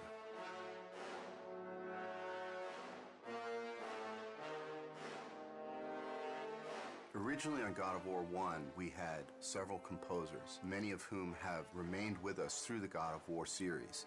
And the reason for this is not because one composer wouldn't necessarily be able to compose the whole score. It's because the variety that their different styles bring to the table is actually a tremendous advantage. Why are there 5 composers on this collection? Well, that's a question for somebody else who did the hiring, because I'm sure that any one of us would be quite happy to bump the other ones off and do it all by ourselves. And a different alternate to that answer is the reason being is because each one of us actually have a very strong voice in how we write and approach music. But generally speaking, we don't clash in styles, and therefore what ends up happening is a happy salad of the different styles that we all bring to the game, but essentially we actually work very well together as a team. Sitting with Stig and sitting with the whole Sony crew who have they have this thing in their minds called God of War. It's an entire world. It goes beyond just characters. It's a whole, they know how they want everybody, they want the players to feel. I think what ties my music and your music and everybody else's music in is the fact that the great people at Sony, from Stig and down, is they know when it's wrong and they know when it's right. And even though we haven't heard each other's music, it ties together amazingly just because it's run through this filter, and the filter is God of War. Right. One of the great things about scoring for video games as opposed to film is that there's a tremendous amount of freedom. I'm not constrained whatsoever by any convention at all, because I think a video game is not a film. And since we're not restrained by anything that's happening at any particular point in time, it's quite a free world to actually envision what you want to write and see it through to the end. The music actually is not only on a par with film, but in some ways surpasses most films. There's almost a requirement, certainly an expectation, that there be experimentation and innovation in video games, that the music is somehow striving to do something new and something really fresh and powerful, which isn't always the case in film. When it comes to raw power, I mean, this actually goes to another level than most films. Oh, yeah. Yeah, we have to write music that must exist and take care of the atmosphere that you're in and add to the intensity of the battles that you're in. It's kind of carte blanche. You get to write these amazing sounding scores and have it backed by 40-plus piece string section, 20-plus piece brass sections. The sky's the limit. We use a oversized brass section, so it's double the size of a normal standard orchestral brass section, just to give us this massive power and this huge low end. Guys that play low instruments, all they want to do is play low, and so we give them that opportunity. You get to unleash and not hold back, because the game never holds back, never. I talked to the orchestra and I said, if you have any moment that you have all of a sudden a feeling of lyrical beauty coming your way, ignore that completely and just go for the brutal, brutish, aggressive mentality of this score, and you'll never go wrong. That's hugely fun. Yeah. And it's so much more fun to write bad music than to write, good music. This is one of those games that actually lets you go all the way to the end of how big could it be, how nasty could it be. And it's great to do that. Of course, at the end of it, you just want to do a romantic comedy with some clarinets and...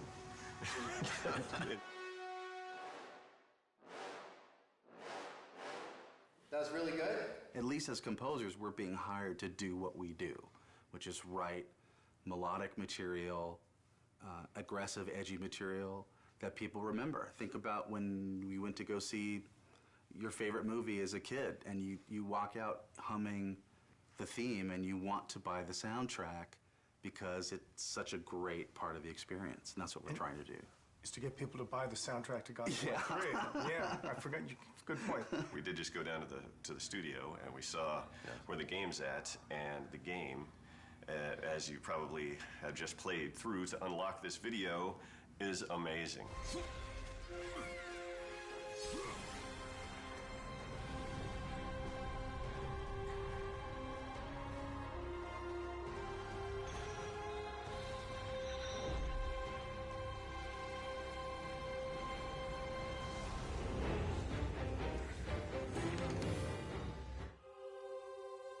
I love brainstorming. That's one of the best things about games. Right from the beginning, it's just a creative process. Yeah, it's fun. What happened to the original concept art for Poseidon? No, the concept art for Titan, a water Titan. Can we bring it up on here? Yeah, that's fucking sweet. That's really fucking cool. He's even got the tentacles. Whatever we come up with, it's like, hey, that would be cool. We could, and we just make it form out of water, whatever it might be. A lot of talented people were sitting in that room figuring out, oh, this would be cool, this would be neat, throwing out all these ideas out, doing our best to try and live up to the God of War 1 and 2 standards, which are insane. Really high. It's like it has to be like almost like in a shape that's like scary. I agree with that. When you pull the camera out, what do you see? And if it is like he's turned into like a huge squid and she's all tied up or something like that. But as you're like fucking flea size, and as you're running around, you see a big part of this. What do you think? What do you think about maybe that whatever that thing is? It's a lot of different things. It's everybody, it's not just one person that comes to the table and has, okay, here's the perfect idea. It's everybody rifting together. Just like the idea that Poseidon swells up with water and just becomes semi-translucent, and you can see all of his veins and stuff. And so that way you're actually hitting flesh. Going off of sort of like Will's idea and a combination of the things that we talked about is his skin is basically like a jellyfish. On the inside of his body, he has all the bones. He has actually a bone structure. That way we have a creature that, looks like it has some meat to it, made out of the ocean. So I think, like, going off of what you were talking about, where it's like maybe you've got like reef and seaweed and stuff like that, we could probably make it look like water's running through that stuff. I would hope that we at least all kind of get on the same page. At the end of the day today, it's like, yeah, this is kind of somewhat direction we're going to go. Maybe it starts off and a wave crashes up, and after you see like this far shot or something of a wave kind of overtaking Kratos and Gaia on the side of the mountain or something like that, you're freaking out. I was like, you're probably freaking out right now because of the cinematics. And then afterwards, guys, like, something's fucked up right now. I can't move. And then Kratos has to go out and find out what that thing is, and he runs into this one thing. It's like, what the fuck is this thing? And it's obviously connected to something else. And then he finds the other thing later on. And at the end, there's this big reveal, and it's like, and this is what this whole thing was that you were fighting it the whole time. I think that's cool pacing, because there's always a question in the player's head while they're proceeding. It's like, I don't know what the fuck this thing is. When they first approached me to work on Poseidon, they told me it's going to be the very first big boss fight. Poseidon, if you remember from God of War 2, he looks more like just like a human god form, but in this game, he jumps down from Olympus into the ocean, and then he emerges out as a big water creature. This is my first sketch I did for Poseidon after doing a bunch of research on exactly what Poseidon is, the god of the ocean, the god of horses. So I thought to incorporate this design of a creature, of him being made of water and the actual waves kind of looking like horses. And then this is another one along the same veins, having a lot of horses, so just kind of going wacky. Another sketch I did was this one where I incorporated multiple Poseidon's heads throughout the design, showing that he's in control of this water tentacle.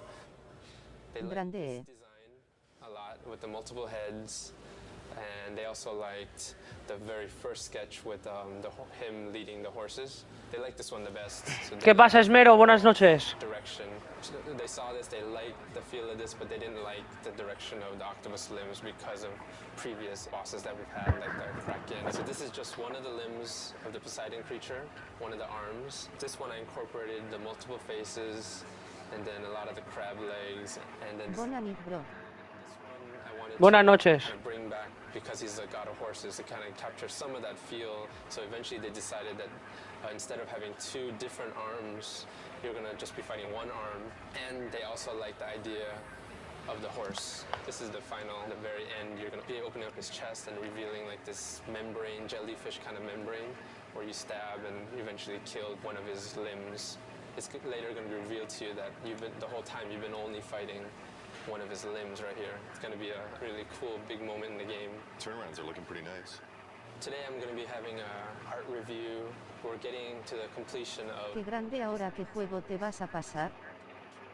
Todavía no lo sé. Up here and make sure that those limbs, the front limbs, are not too long for him. Like he'd have to raise it up so high. To get you right below, he'd have to be like basically have his arms way up like this, and be going down like that. And that's probably gonna look a little silly. Let's have Andy finish this up. But Andy, can you save off a version of what you have right now so Adam can go over it with Bruno? And just keep on getting me up here to look at it. Cool. Thanks, man. Thanks, guys. So we just had the review. It went well. They liked the direction, and I think a lot of it because before this is the view they've always seen, but they've never seen the front view. So for them to be able to see the front view and to see how the shape, the silhouette actually makes a trident shape, they really like that idea. I just have to finish this up. I'll probably finish it up today, and it'll be given to the modelers from there. First time I heard about Poseidon creature was 6 months or so ago, and I heard we're gonna have a few of these huge Titan battles. This was the initial concept that was given to us. Things have changed proportionally for it to work right on screen, but it generally has the same feel. I still have a lot of sculpting left on this guy. A lot of this is just like the first pass. So right now I have more just the overall feel of it. Here's Kratos. Yo aquí bro jugado FUT Champions y viendo al Madrid. So I could have an idea of how big he's going to be. So when it Vale. Luego vamos al Fall Guys. Después si quieres le damos al Fall. Vale. Go over and check it out before I start making all the rocks for his face, So yeah, I think it's good. Can we make sure that we're getting like some of this smaller detail like spread out over him as well? Okay. Can I see the scales on the back? Oh yeah. It's just really fucking cool. Poseidon looks to be challenging for every department because it's so complicated.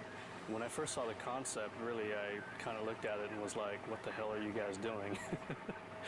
But that's pretty much what I say every time I see one of these crazy concepts anyway. You just go to your desk and beat your head against the table and figure out how the hell you're going to pull it off. Poseidon definitely falls into that class of one of those kind of surprises that I know is coming down the pipe.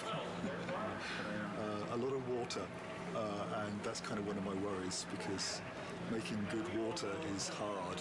We have to start off God of War 3 with a bang, and that's Poseidon. And Poseidon's going to be a water creature, so we have to make water look good on that character.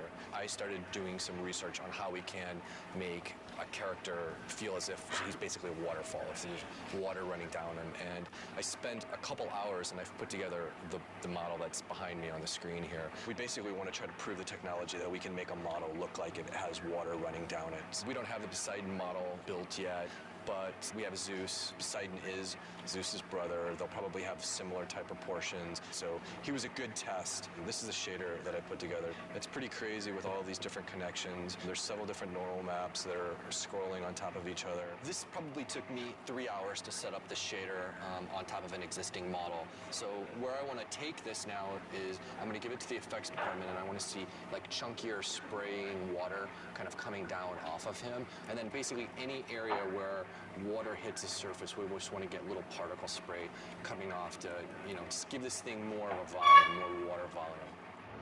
When I started on it, we had already established what Poseidon was going to look like, what the creatures that you were going to be fighting was going to look like, what Gaia was going to look like. We had the Gaia model. The Poseidon creature model was still in the process of being built. One of the quick things that's very surprising to the player, I guess, will be that right there is how big Kratos is. And that's Gaia. And this will be the initial fight combat tutorial. At that point, Gaia will change her animation and she'll start climbing on the mountain differently to allow the player to be able to walk down her arm. And the Poseidon intro will happen. The player will continue along after that. She'll be in a different pose. He'll walk over here, he'll do just a little jump, come down here, fight some more enemies, and then he'll walk up to here. And this is where the Poseidon horse creature encounter happens. So this is the first thing the player will see when he loads up the game. We're trying to frame her hand and show that she's climbing up Mount Olympus, which is just roughed out right here. And then we also want to find a way of getting her head in the shot and having her head bob around and sway. After the player works his way down Gaia, this will be the first big encounter that he experiences. The Poseidon creature will burst out, knock Gaia's hand back. He'll have to fight it. We're concerned with the player experiencing this new creature that he has no clue as to what it is. And the first thing he's doing is fighting it in a way that he doesn't feel comfortable. This is the first Poseidon creature encounter, and this right here is the first CS move kill for it, where he snaps its jaw. And at this point, the creature pulls away through Gaia's arm. Kratos attaches to him, and then as the creature's falling, he jumps off. He'll transition onto Mount Olympus. The Poseidon encounter is very much like you're riding the Colossus from God of War 2, and you're fighting the Hydras on top of the Colossus. It's kind of incorporating all of those elements that worked really well in the previous God of Wars, but also raising the bar because it's even more epic than could ever withstand before. This is what I was delivered, the thing you encounter within 5 minutes of starting the game. This is essentially a rough version of the model. It's a pretty good start. It's got all the features like this stretchy tail, which is pretty cool. Even has stretchy neck, which lets me do some crazy stuff with it. Since this creature is supposed to be made essentially out of water, he needs to be fluid and flexible. Then he's got this trident section back here. He uses that to maybe discharge lightning at the player or, you know, do something very Poseidon-esque. This is the scene with Gaia and the tentacle creature and Kratos. And you may ask, where is Kratos? Well, he's in here somewhere. He's this little tiny dude right here. There's Kratos. I see him. So you can imagine trying to get the camera in here in the right place is kind of a challenging task. Plus, the floor is Gaia, and Gaia's moving around, so adds a lot of complexity just to the elements of trying to get everybody lined up. You encounter this beast multiple times, so you fight him first and you wound him and he retracts away and escapes, and then you come back and then he's on another point in Gaia. And then finally you realize that wasn't even the monster, that was just a small piece of the monster. And you get up to Gaia's head, and that's where you encounter the full force of Poseidon. This is the actual Poseidon creature. This is Gaia's head here you're standing on. This thing has 10 arms and legs, kind of, and then it's got 3 prongs on its back. It's also got well over 20 controls just in its spine. There's a lot of stuff going on. He's busy, but that was my first initial impression, was there's a lot going on with Poseidon. The more I think about him, the more epic and grand. Why not? I mean, that's kind of like a God of War boss will be, especially when you're dealing with pieces of him as you go through, and then when you come to the very end, being able to see the full glory of him and just realizing, wow, that's just a little piece of him here, and that's just a little piece of him here, and getting to the end and going, wow, he's huge. And that should be pretty epic, being little Kratos on Gaia, a Titan, versus Poseidon, a god, and they're both huge, and you're just this little guy in the middle of it that's really going to change or determine who's going to win that outcome. Michael and I have been working on the Poseidon boss battle for a couple months now, and we've been working through the progression for the whole fight, working with Justin as well on the level design side. We're trying to get the whole layout so we have a bare bones skeleton of how things progress. It goes back and forth to have an interesting pace to the beginning of the game. We're in the first encounter of the Poseidon boss fight. We've already seen the creature come out. Poseidon boss battle is definitely something we haven't done before. There is concern, but I wouldn't be happy if we weren't concerned. There's no challenge there. What we want to do is make something that really surprises people and really gets people excited about the game. This is the initial CS move, the first CS move you do in God of War 3. Kratos is going to wrap his chains around the bottom jaw of the Poseidon creature and then eventually rip the jaw off completely. It's better than over here, which was the initial placement. Boot Valley. A little short, but when you're down here, it's kind of distracting. Initially, we had Encounter 2. The creature was coming directly out of the center of Gaia, and you see two gigantic mountains and the creature right in the middle of Boop Valley. Everybody giggles when they saw that. So that wasn't what we were going for. Not at this portion of the game. We're not looking for laughs. We have the creature now coming out of Gaia's neck, and Michael came up with the idea of one of the trident pieces on the back of the creature is actually piercing through her jaw and coming out of her mouth. So she really looks like she's in peril and she's getting destroyed by this creature.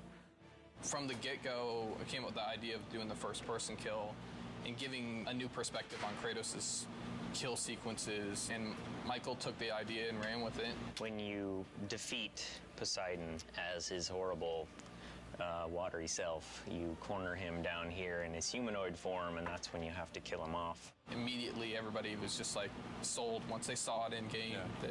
There was a lot of skeptics too, as far as people come up to me, and I'm sure Adam too, and what are you doing? And then actually seeing it in a game, then everybody comes over and it's just like, all right, it worked. Kratos is not so good at making friends, but he's good at killing people. This boss battle has to end with a big finisher. And our final kill is where we're testing out these new CS moves of first-person kills. So the minigame inputs right now are in a third-person camera, and then when you succeed, you get to see the impact of Kratos' attacks and see how Poseidon feels as he's getting completely torn up. He just screams really loud and then bites his ear. It's more of a nibble than a bite. So last time we checked him out, it was just the grayscale high-res ZBrush version, and I believe the low poly version as well. So since then, we've messed with water technology stuff, trying to make it look more like water's flowing through him. Help from like our art director, Ken, and other people trying to make the water look good. Generally though, water's pretty hard to do. It's just a combination of normal maps that scroll, like we take UVs and have them scroll, as well as parallax maps, which add the distortion, which makes it feel like it's a little deeper. After we do all the fights, get it designed, and seeing what you really see and what you really don't, and then we might have to adjust stuff from there, you know? Poseidon is doing well right now. We've been working on it for I don't know how many months, but where we are right now is every part of the boss fight and every part of the level has a first pass right now. It's in, it's functioning. I could hand you a controller and you can play through it. Tuning-wise, it might be too hard. The animations might be placeholder, but it's there. And we have people internally play testing it. So there's people who around here have picked up the controller, played it, and been like, oh, wow, this sucks, or this is awesome. And then we keep tuning it and playing around with it to that. We have meetings every week now, so we constantly see how much there is to do. And I mean, it's close as far as gameplay-wise. It's all there. But doing stuff on the Titans is proven to be very challenging. So things that would usually take 5 minutes take 2 hours. All things considered, all the crazy shit we're doing in there, we've had to make hardly any, if any, concessions, which is pretty amazing because the scope of this thing is just huge. This is when we finally get the reveal of Poseidon in his big, giant, epic form. So you find out that these creatures you're fighting are just part of this one, basically the ocean pulled up to Mount Olympus. Oh, Poseidon's broken. There you go. That's how you know it's in development. In development. And the water's supposed to be moving here and all that. He's got no arms. He's got no arms. You know, we have to polish this. We have to make this robust and bug-free, which that's the really scary part. But it's getting there. When we first saw Poseidon, we were visiting the studio in Santa Monica and working with Stig, and it just blew us away that the whole screen was filled with this boss. I don't think there's ever been a boss as big as this boss. We're actually right in the midst of scoring it with Mike Regan, and it's going to be huge. We're going to pull out all the stops, 20 brass players, 53 string players, massive amounts of percussion. So we're really going to try to create a kind of a cinematic unfolding experience for that whole first gigantic boss fight. I hope that they're just blown away by just something they'd never seen before in a game, and to me that's my ultimate goal when I'm making games, is like hopefully to make something that people haven't experienced, and that makes your game really stick out. The moment that I really got to play through that Poseidon level at the beginning of the game, and you remember how excited I was, like really kind of like when we first got the assets together and like we could sit down and play the things. And you could see, like, with the polish and everything, how amazing it was going to be. And that's it for me right there. You have disrespected the gods for the last time, Kratos.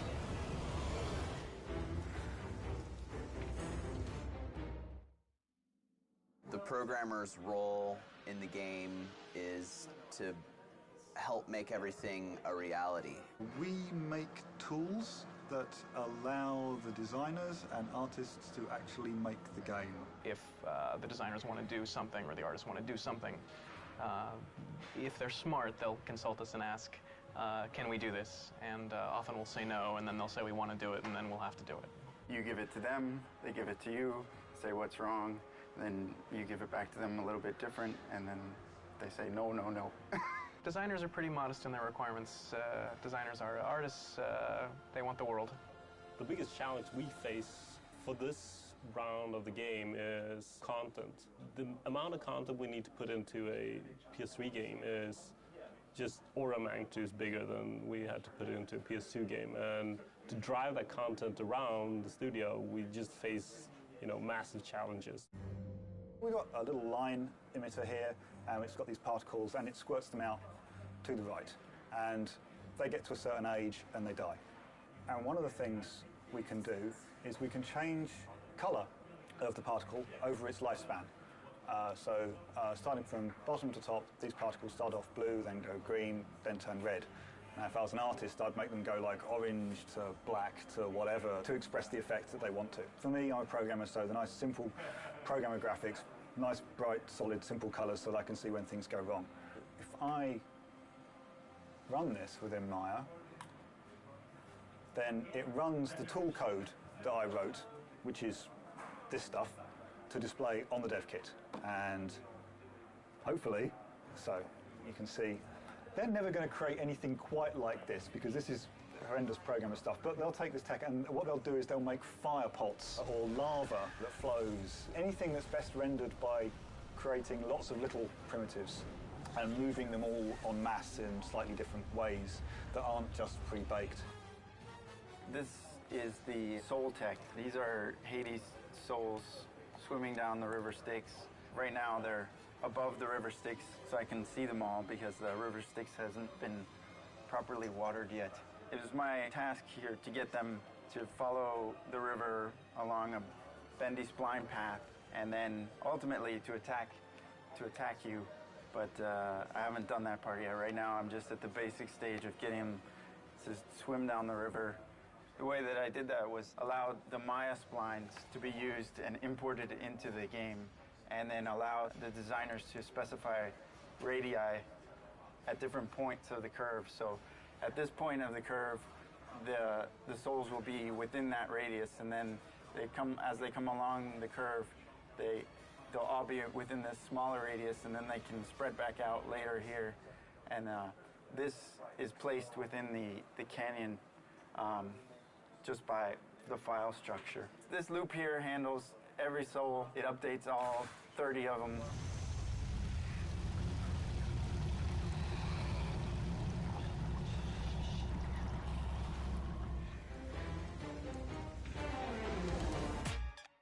QA stands for quality assurance, and what we do is we play through the game all day and find out the bugs that are going in the game and report them to all the different various production leads and creative leads around the office and make sure that everything gets fixed and there's not any big issues with the game when it ships.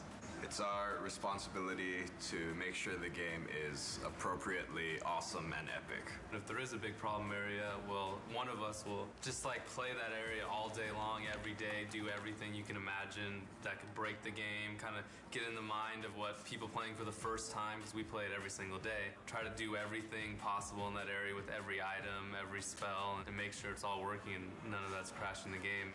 So this is the kind of stuff we test on before art even gets in. As you see, it's just kind of like some sheets, some blocks. You don't really see a lot. It's a pretty basic level.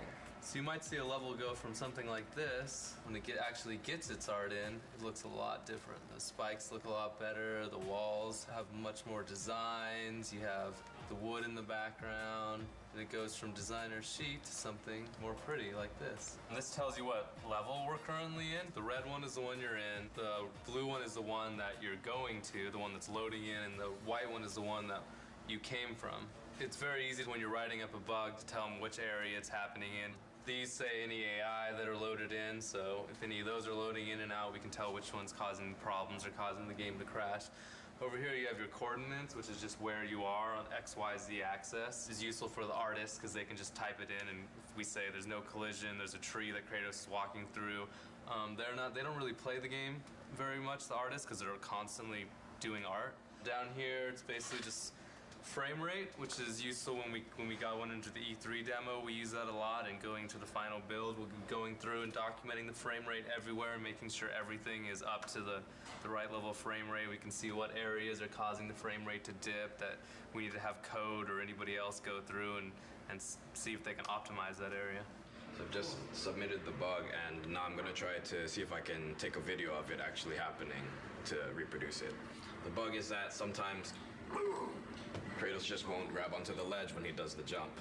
And the bugs are assigned to different priorities, and certain ones we refer to as progression stoppers, which means that if a player were to run into this bug playing through the game, they would be unable to continue.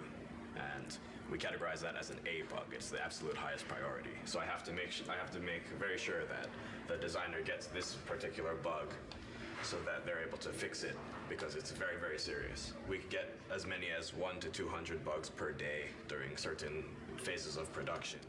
This is the opening level. This is when Gaia is climbing up Mount Olympus and you're on the back of Gaia. Art was just added to this level, so you would try to run along different areas, make sure Kratos can't pass through the world, like right here. So in this case, I would go in and give the artist the coordinates to this certain location where Kratos is inside the rock, and that artist would make a collision pass, fixing that collision so I couldn't fall through it. I'm loading the test level to test the Wraith. It's basically this enemy that burrows underground. And the only way you can actually attack him is to use the L1 and circle move, which is your grapple. When he's under the ground, I'm supposed to be able to grab him out and slam him on the concrete. But that's not working right now, so that's when I would open up my Test Track Pro and write up a bug report. It's our job to play the game over and over and over again. So after you play a certain section a certain amount of times, it gets a little repetitive, but that just comes along with the duties of being in QA. It certainly takes some of the romance out of it, but it's a real pleasure being able to see the game evolve day by day, step by step, asset by asset as they are implemented. It's very exciting.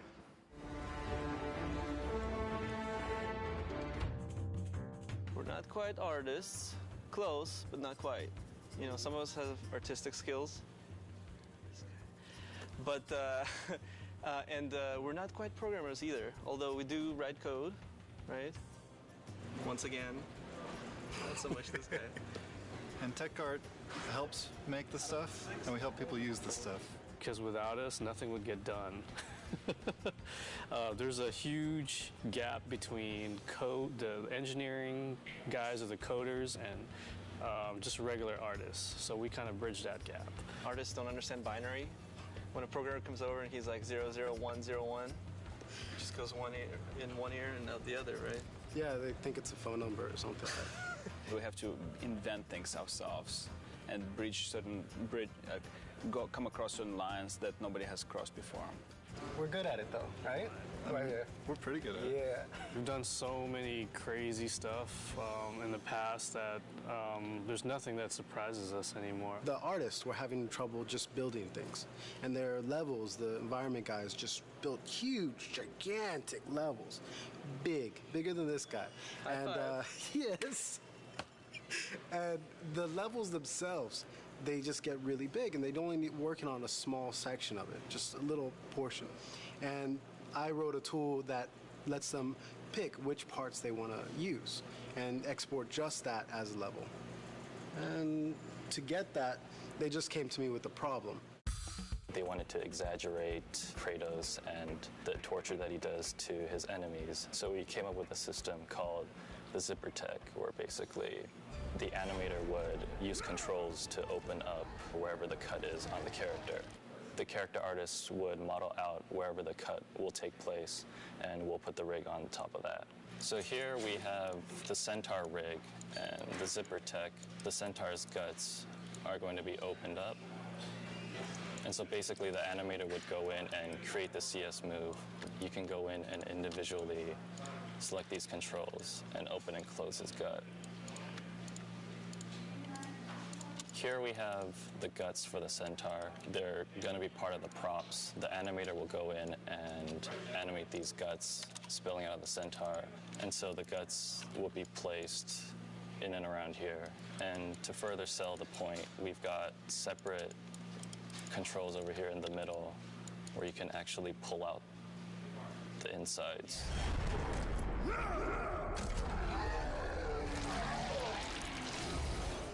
From God of War 2 to God of War 3, we've used dynamic simulation more and more to do more secondary animations on the characters, whereas before on the previous games, the hair would be stiff or the cloth would be stiff. They would be kind of modeled into the creatures. Now we're actually adding motion to those pieces, so you will see hair kind of moving, you'll see cloth kind of moving. Towards the end of the previous game, I, in collaboration with Jason Minters, created this dynamic system that uses the Maya hair system to drive a series of joints.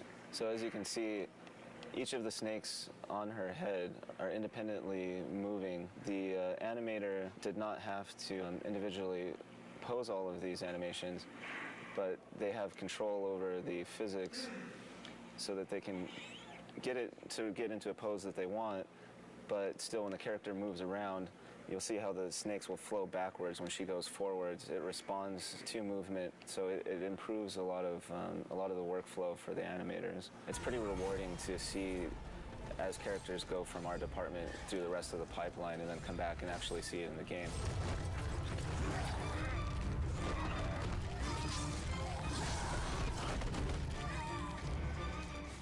So what I received here is a model of Kratos. What I'm doing is adding the wrinkle in his facial expressions. It's being driven by the actual joints in his skeleton. So as you can see, as I lower the joints, his wrinkles go away, and just like a real human, as the joints move up, the wrinkles start to show up on his face. That's some of the new technology that we're putting into the characters and Kratos.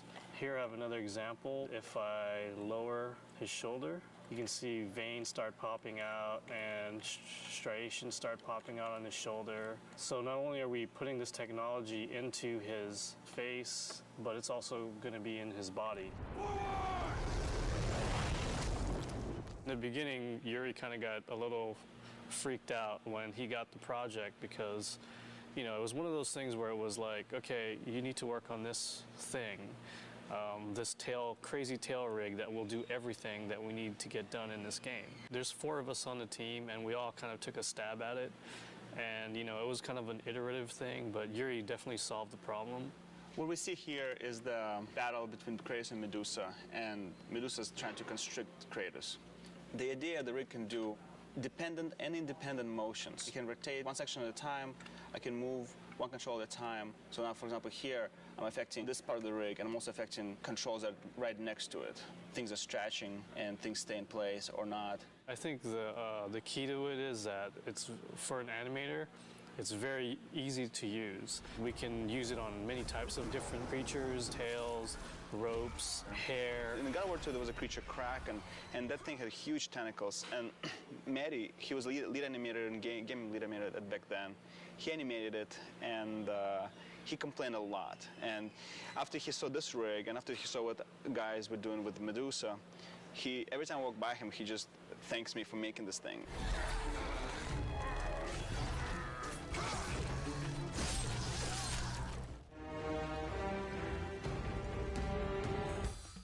UI is user interface, anything that's not game related, so menus and meters and combo numbers and all that good stuff.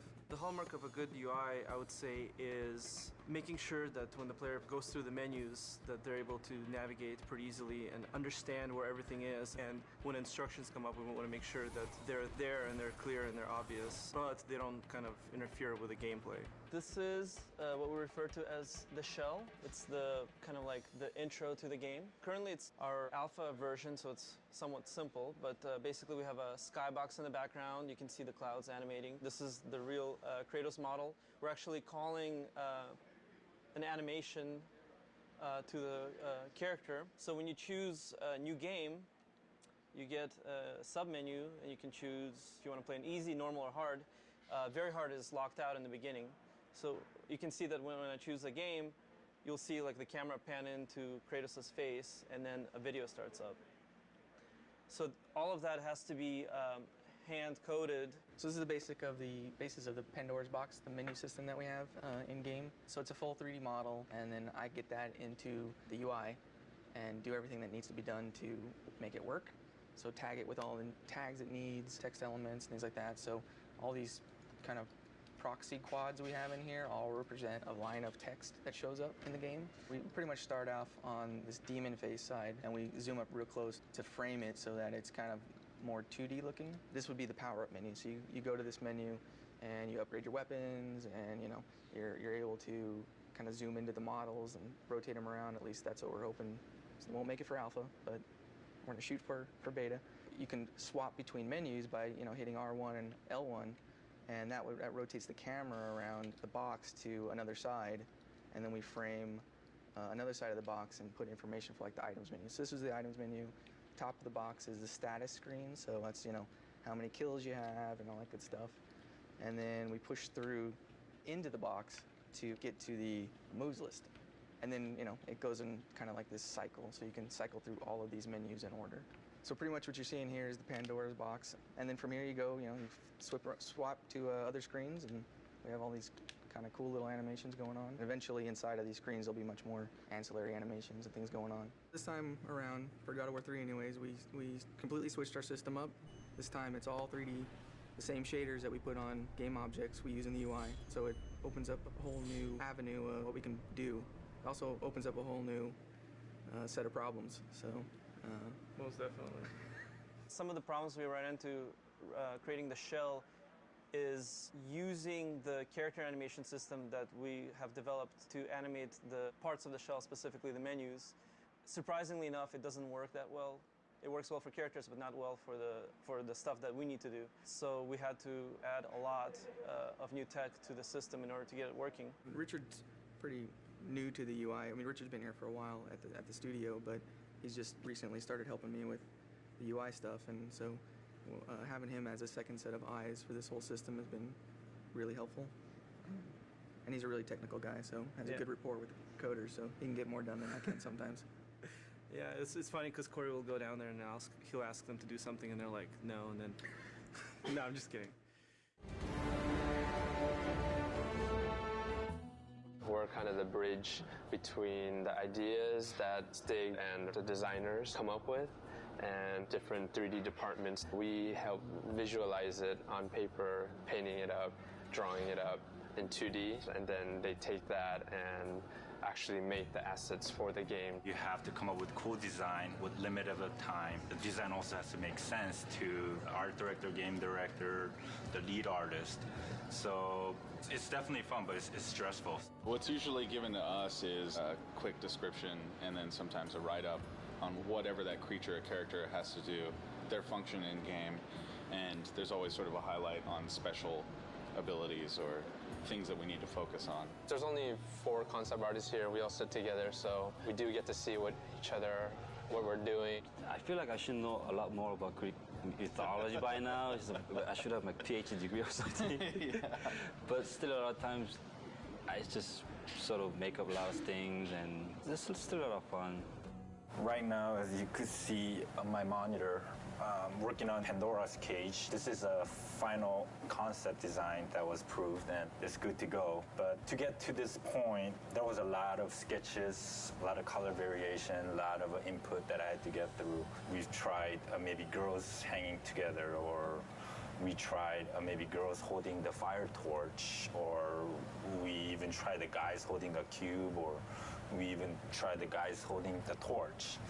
So after all this variation, the one got picked, which was this 2 characters, Icarus. Because I mainly focus on environment, I took a lot of pictures of myself. Actually, it was my wife took it for me last night. It's kind of embarrassing to show, but I'm wearing my boxers and just shirt. Just try to come up with the pose that I want, even the back part, the front side, and even the hands. So a little frustrating because I do environment paintings, which deals with a lot of rectangles and cubes and where the light is gonna head and all that. But when it comes to character, it's more organic. For me, it's more difficult.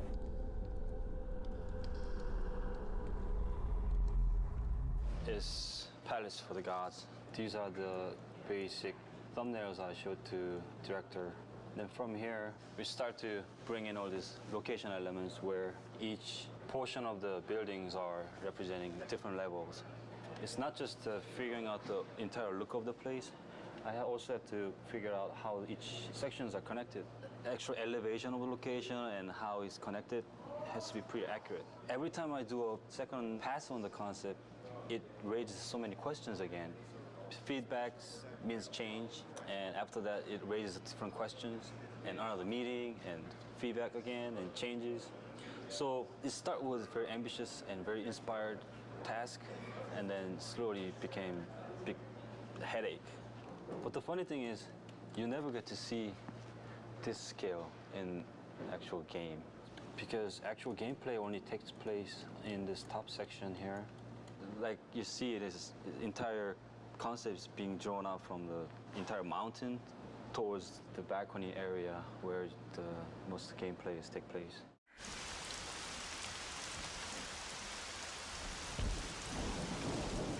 One of my most favorite tasks was to create Aphrodite, the goddess of love. My chore, as it were, was to create the most beautiful woman that ever existed in Greek mythology. Here I've got some initial sketches. There's a lot of Greek art that involves, sort of the bare breast and things like that. So we were trying to come up with a way of framing these really feminine aspects of this character without being just vulgar. I originally had her hair always bound up, very Greek-like, but they really wanted it hanging down. This is the final three-quarter view of Aphrodite. As you can see, some of the stuff that I had originally concepted in the other pieces did stay. One of the mandates for the character was that she have a girdle made by Hephaestus. Some of the backstory is that Aphrodite was given as a wife to Hephaestus by Zeus. In original Greek mythology, she cheats on Hephaestus by bedding down with Ares, the god of war, the original god of war. He punishes her by catching her in a trap with Ares and sort of parades the two of them in front of the other gods to shame them. And she was ashamed. She's a naughty girl. But in our story, he just kept her trapped. We've got various somewhat sexy, bondagey entrapments that we've worked up. So the modelers will take this and build, Aphrodite in the flesh. And I must say, I'm really looking forward to see what they do with it. Do you know how long it's been since a real man has come into my chambers? Those bridges outside are nearly destroyed.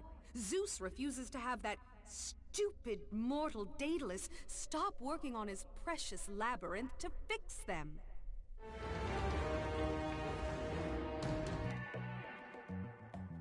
I'm Max Ankar, the senior effects artist, and working on God of War 3. This is my new helper or friend.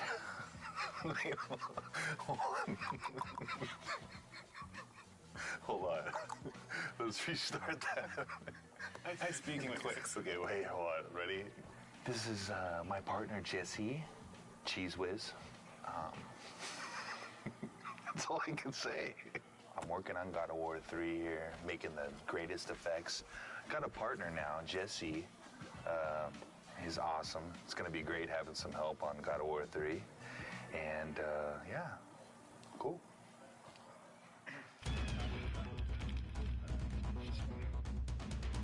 I looked on the internet and find out all these different movie special effects, kind of duplicated what they did. We filmed the blood in the idea that maybe we could use some of it for textures.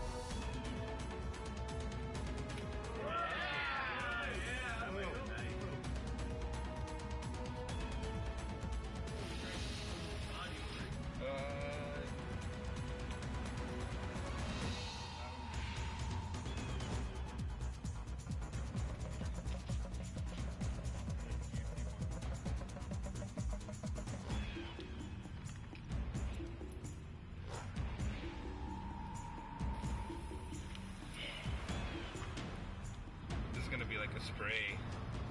Instead of the last one just leaking out, this one should spray like kind of like more like an artery.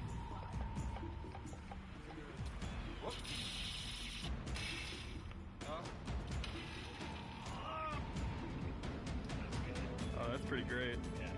And what we found out, the simplest one was just like kind of like a water bottle filled up with movie blood. And that kind of gave them almost best squirting effect out of all the blood. I think we got some good blood today. I know my partner here, Jesse, sacrificed a lot to help out. He donated the blood for us. And I'm really glad we had Jesse here to help us out. He's sweet. Yeah, Jesse's really good. Sorry. Jesse, watch out, okay? Thank you. We used a couple little parts of it right here. This is the film blood. You got a series of images that you rendered out. You put those on the polygonal cards, and that's what you're throwing out of the particle system, basically, or splatting on the ground. That's kind of what's going around in the game, is the little blood splatters when Kratos gets hit or enemies get hit.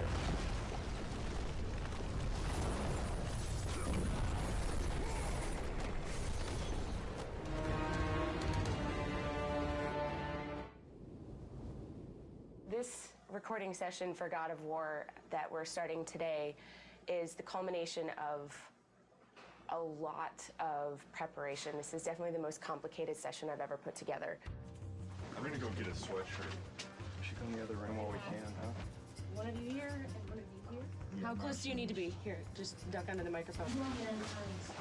We need to take a couple minutes to readjust where things are.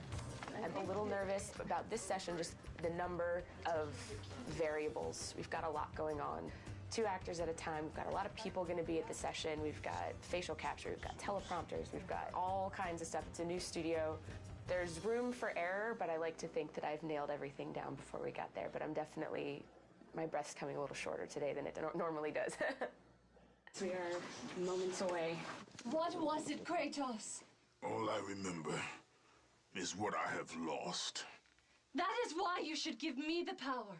I understand its true meaning. And my character, I like to think of her as she thinks she's doing something good, but in reality, she's trying to take over the world. Kratos, she is the key to our revenge. I trust you to do the right thing, Kratos. You shouldn't. Kratos, I found out, is a piece of me that I kind of didn't know existed. It's kind of a dark side that it really is fun getting a chance to explore. I delivered your revenge on Zeus. My vengeance ends now. I owe you nothing!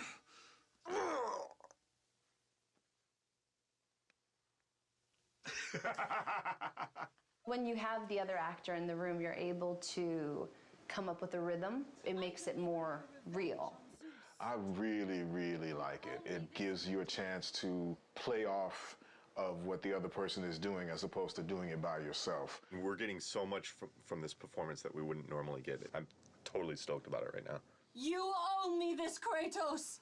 I owe you nothing! Bravo. That's perfect. Awesome. Excellent. That was it. That was it. I knew you'd come back. I've never worked with the prompters, and it's really freeing for the actor because, you know, you're looking straight ahead instead of always, you know, face down in the page, and it's really a cool experience. Find the labyrinth! Ah! Ah! Please, help! Kratos! One of my favorite things to do is scream. I really, I like it. I don't know why. Maybe, no, I don't know why. I saw Zeus torture my father. I just try really a simple approach to it. It's bringing those words into your character and actually thinking a thought before it. It makes it more real. They called me a monster. Beautiful. Natalie was new. We had never worked with her before. She was an ace. She totally knocked it out of the park. Many more variables than a normal voiceover session for a game today, and it went very, very well. I'm happy with how today turned out. Phenomenal. Phenom. That's all that really matters is Stig is happy, and if Stig's happy, we're all happy. Yeah. Who is Hercules? Well, it was me for 7 years on TV, so this is a whole different look. I didn't quite have that look. I had kind of more gear on, and I didn't weigh, 4,000 pounds. This guy's like about 12 feet tall. They called them labors. Ha! There you go. That was good. That was really good. Yeah. Kevin Sorbo was obviously an easy choice because he's Hercules, but not necessarily in terms of the way that he's played Hercules in the past, a little bit of a departure. Can we get, but this time, brother, more seething? But this time, brother, this time I will destroy you. That's good. In this game, he's a much darker brute. He's not the brightest light bulb out there, but at the same time, when it comes to war, he's brilliant. The direction is more pissed. Okay. As pissed as you can get. The most valuable I can be is to take what the creator of the game has been imagining and seeing on paper for a long time and bringing it to life with the voice, and trying to find different ways to get to actors to achieve what he wants to do. Try one thing, if you would, Kevin. Yeah. Take the breath after stables, and then you can finish off the phrase. Okay.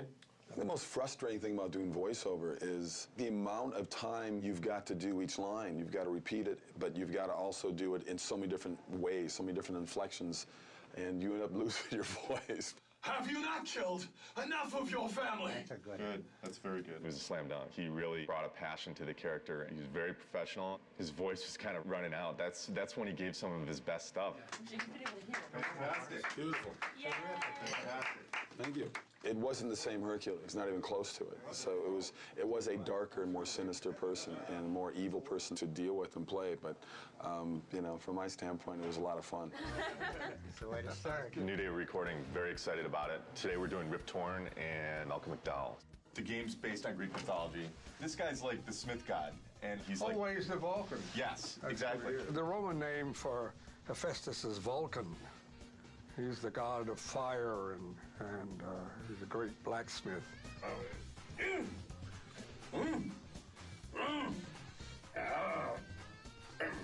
The greatest thing you have on stage is the other actor.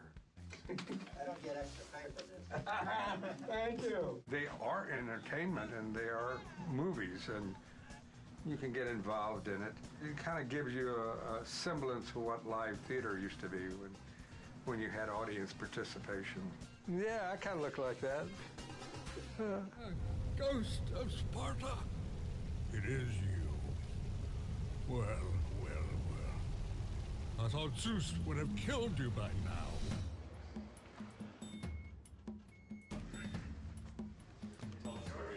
Daedalus. Oh, and what does he do? He's the inventor. He also created the labyrinth. The labyrinth? Wow. And where is the golf course? It's really cool.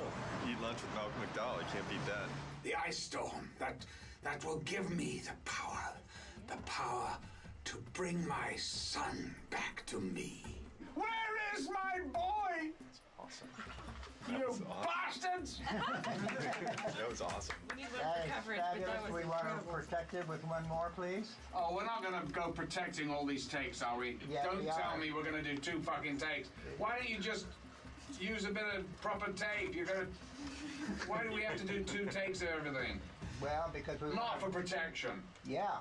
Oh, come on. Let us listen to it. That's nonsense. And we're going to listen to one line, be right with you. Okay. You don't mind, right? Because it's really, if I'm in a jag and it's going, it's going. I hear you.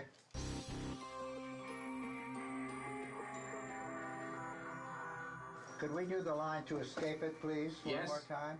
Tell me what you need. The word catalyst had a little bit of a squirtle to it. Okay. Okay? When you're ready? Okay. To escape it, we must assemble it. Actors are so varied and so different in the way they work, and to find what that key in there is and unlock that door with them and then be able to play is really a challenge and a kick at the same time. He said that if I took the liquid fire and the sling, oh, my boy, oh, my child. You know, I actually like that. That's different than what we thought. Terrific, thank you. I like it. Vengeance on the king of gods. You'll need an army of gods and weapons. Of course, weapons. I could build. I could use the fire of Hades. Wait, please. Please, wait. Free me. Free me from my torture. We're good. We're good. Thank you, Spot. Thanks, Spartan. I say, oh boy. Thanks so much. Cheers, So kind. I say squatta.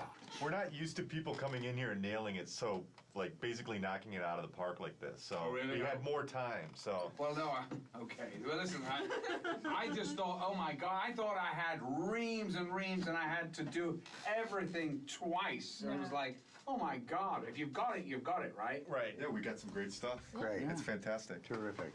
Good. Thank you. My pleasure. To work with Malcolm McDowell and Rip Torn in the same day. Same day, yeah. Pretty wild experience. Yeah. It's fascinating to me, too, the different acting styles, because Malcolm McDowell's very much the Royal Shakespeare Company, and it comes in, you know, word for word like that. And Rip Torn is more of the old actor's studio, and he's a little bit up and down and nowhere, but out of that comes a gold of its own kind. There's an extra level of dimension and texture that we got to them that's just through the fact that they're fucking good actors. Now that we've gotten the recording part of it down, my stress level has decreased a great deal. Now you can have a glass of wine. Now I can have a glass of wine. But you are the reason I live in torment. He told me he would kill you. He can't. Perhaps he did allow me to kill the Nemean lion, but he made your name known amongst the people. A fierce warrior, a killer made a hero, a man made a god. But you, what have you done with my child? My boy, where is my boy? Your son is dead, Davis. My boy, my child, no, no, no!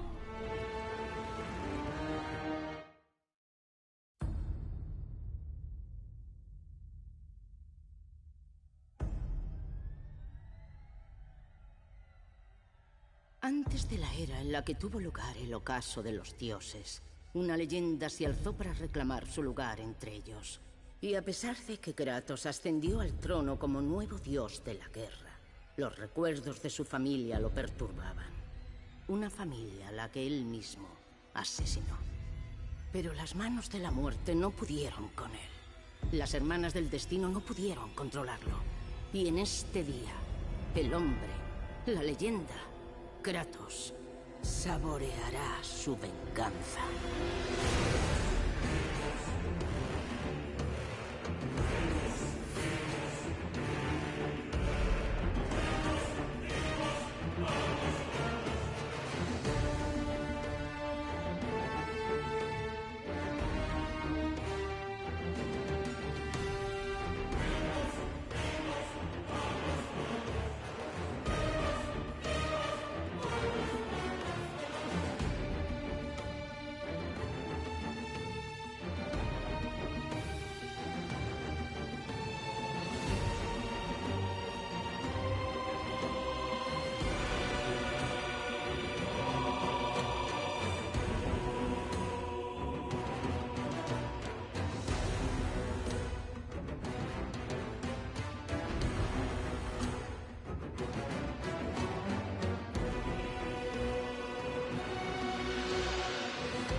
¿Pero qué vas a hacer, padre? No puedes seguir escondiéndote tras las faldas de Atenea. Atenea ha muerto por toda esa rabia que te consume, Kratos. ¿Qué más quieres destruir? Las zarpas de la muerte no me vencieron. Las hermanas del destino no me retuvieron. Y tú no verás el final de este día, porque hoy voy a vengarme. Eres un impertinente. No voy a seguir tolerando tus insolencias.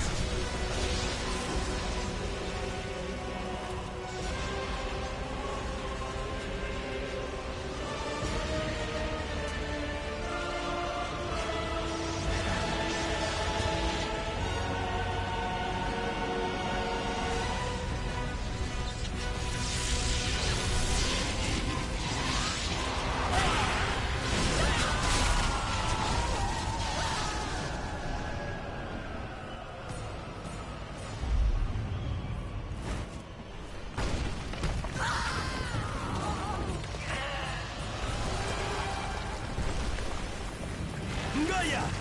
¡No podré resistir mucho más tiempo! Si te ayudo, caeremos los dos. Zeus vuelve a ganar. ¡Por destruir a Zeus! ¡Fue por lo que me salvaste de morir! Yo te salvé para servir a los titanes. ¡Permíteme que cumpla mi venganza! Escucha atentamente, Kratos. Tú eras un simple peón, nada más. Tú no debes preocuparte por Zeus. Esta es nuestra guerra, no la tuya. ¡Gaia!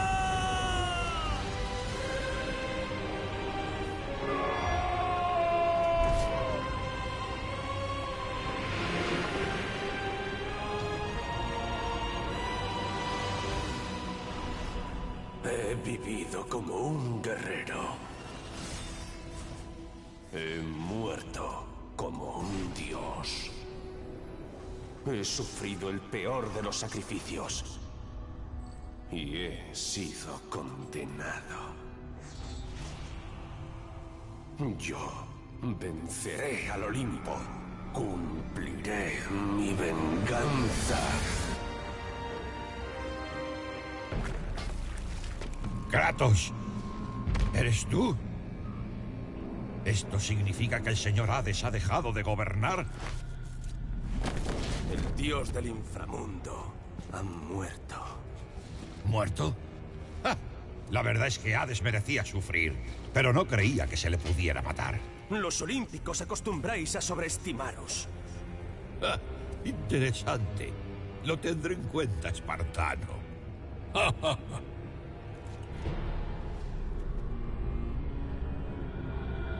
Sin el alma de un dios, la puerta de Imperión no obedecerá a Kratos. Lleva siglos sin utilizarse. Seguro que no funciona, si no ya habría visto a mi hermosa. ¿Sabes, Kratos? Yo no fui siempre así, un monstruo. Tiempo ha, fui el más valorado artesano del Olimpo. Zeus me concedió la mano de la hermosa Afrodita. Mi madre, Hera, se sentía orgullosa de mí. Pero el día en que mataste a Ares, todo acabó para mí. Aquel día Zeus se convirtió en el enemigo que conoces. Aún peor. Se llevó a mi querida hija, Pandora. La razón de mi existencia. Me paso aquí todo el día intentando rehacerla. Y fracaso una y otra vez. Ella sigue viva, espartano. Lo presiento. Tú, Kratos.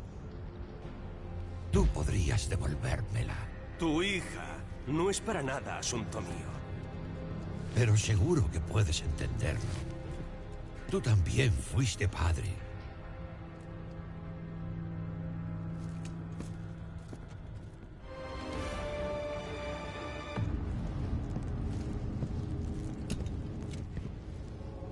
¿La caja de Pandora?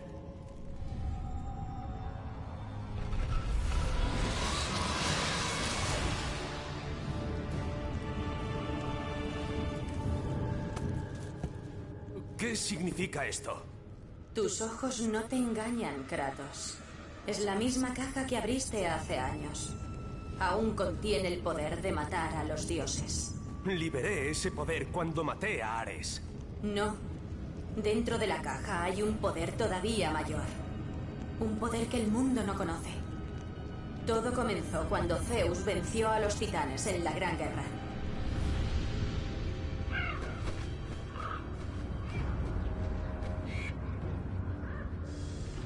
Zeus sabía que si los males nacidos de esa batalla escapaban, infestarían el mundo del hombre y los dioses. Para contenerlos, Zeus encargó a Hefesto que fabricara un recipiente que no pudieran romper. Miedo, codicia, odio. Los encerró en la caja con la esperanza de que no se extendieran por su reino. Al abrir la caja para matar a Ares, te serviste de los poderes prohibidos.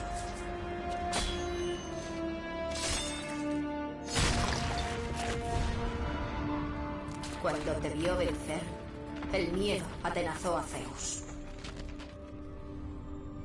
Pero la llama es letal. ¿Cómo voy a poder recuperar la caja? Con quien le da el nombre, Kratos. ¿Pandora? Esa es la clave para extinguir la llama. La clave de nuestra venganza. No será fácil, espartano. Una niña no es un problema para mí, Atenea. Espero que tengas razón, espartano.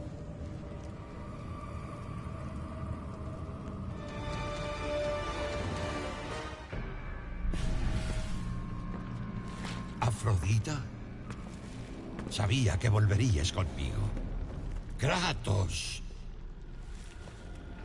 Dime, ¿ha conquistado Afrodita a otro dios de la guerra? Esa pregunta deberías hacérsela a tu esposa. Yo busco el laberinto. Creía que solo buscabas la llama. ¿Qué se te ha perdido en...? ¡No! ¡Aléjate de ella! ¡Aléjate de Pandora, Kratos! Es por ti que ella está en el laberinto. Por ti yo vivo en el infierno. Yo no te he hecho nada malo, Hefesto. Oh, claro que sí, espartano. Tú abriste la caja. Yo solo hice lo que había que hacer. Está muy claro que tú no lo entiendes.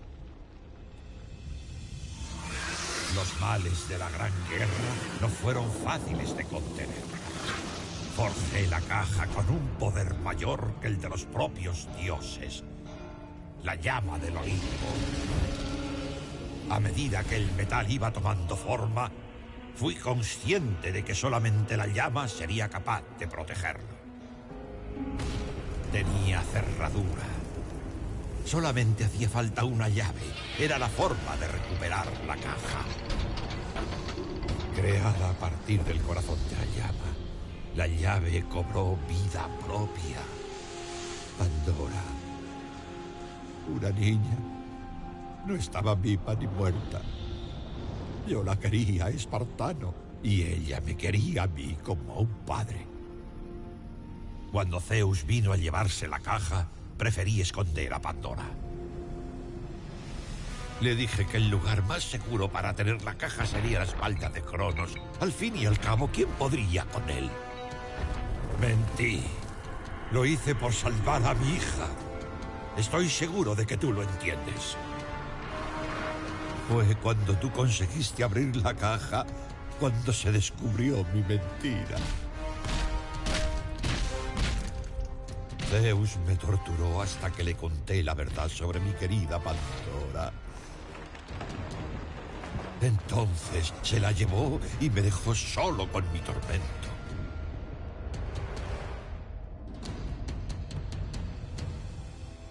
¡Ay, es que no lo entiendes! Si la llevas a la llama... Entiende tú esto, dios herrero. No va a haber nada que me impida destruir a Zeus. Pero si tú... De acuerdo, si persigues la muerte de Zeus, me gustará ayudarte. Tal vez. Sí, por supuesto. Necesitamos la piedra del ónfalos. Con ella te haré un arma. Ya tengo armas. Oh, pero no como esta. Esta arma será la recompensa que tú llevas tanto tiempo mereciendo. La piedra yace en las fosas del Tarma. Tráemela y te ayudaré.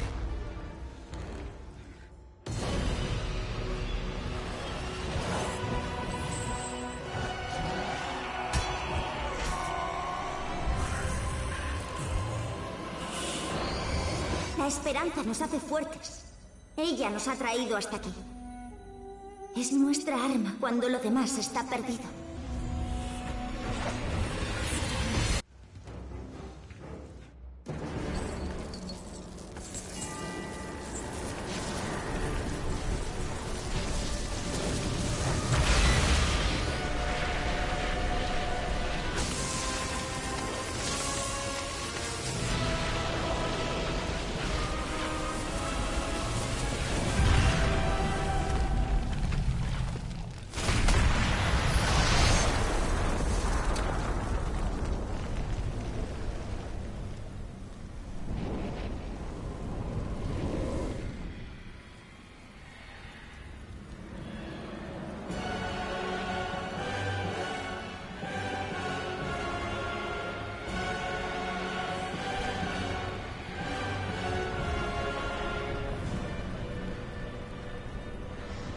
Sobrado bien, Kratos.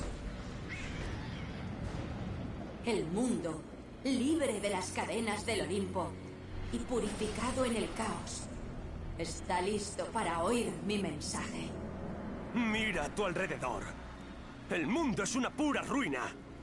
¿De qué sirve tu mensaje? Vete si es tu deber. Pero antes, entrégame el poder que contenía la caja.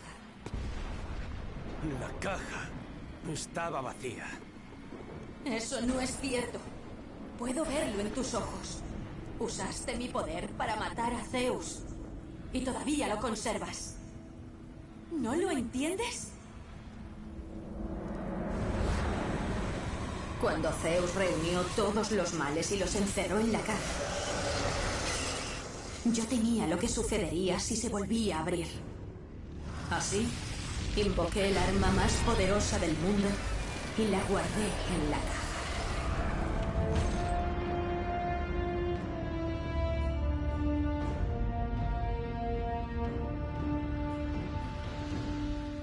Te lo dije. Estaba vacía. Pandora se sacrificó en vano. Ella murió debido a mi necesidad de venganza. Me parece que te equivocas. Usaste mi poder para matar a Zeus. Yo te vi hacerlo. A menos... Por supuesto. Al abrir la caja, liberaste los males sobre los dioses. Los infectaste. Los cambiaste. El propio Zeus sucumbió a la oscuridad. Por eso estaba tan furioso y tan obsesionado con que murieras. Lo había consumido el mal, el miedo. Yo creía que el poder que guardé en la caja nunca salió. Siempre pensé que te serviste de los males para acabar con Ares. Pero me equivoqué.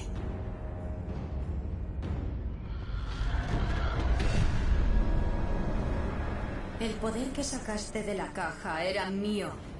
Te dio fuerza suficiente para enfrentarte a Zeus. El valor necesario para vencer el miedo.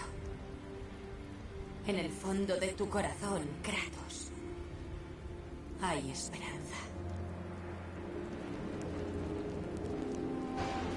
Ha permanecido oculto, ahogado por la culpa y por los errores de tu pasado. Cuando tú mataste a Zeus, debiste de provocar que se reanimara. ¿Qué ha sido, Kratos? La esperanza nos hace fuertes. Ella nos ha traído hasta aquí. Es nuestra arma cuando lo demás está perdido. ¿Qué ha sido, Kratos? Solamente recuerdo las cosas que he perdido. Es por ello que has de entregarme el poder. Yo sé qué implica en realidad y dónde debe estar. Confío en que harás lo correcto, Kratos. No deberías. Me lo debes, Kratos. No te debo nada. Yo te convertí en Dios. Yo te protegí de la cólera del Olimpo. Yo permití que te vengaras de Zeus. Se acabó, Atenea. ¿Acaso osas oponerte a mí de nuevo? El fin de mi venganza.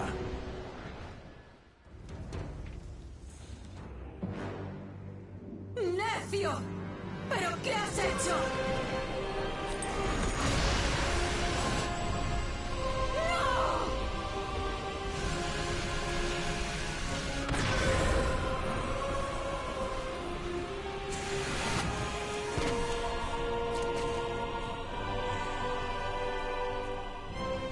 ¡Se supone que era para mí! ¡Ellos no sabrán qué hacer con ella!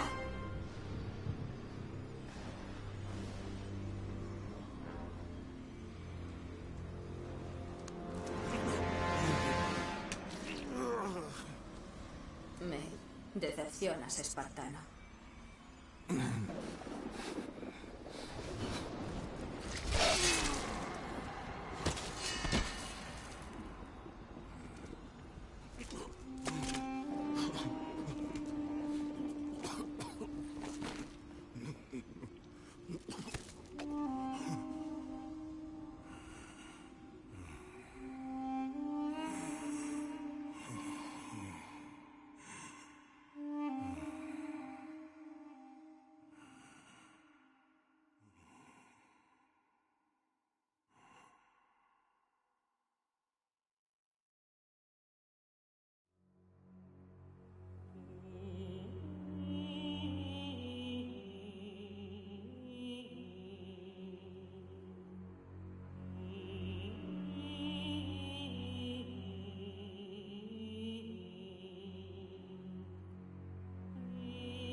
Bueno, gente, hasta aquí el directo de God of War. Aquí se termina estos directos de este juego.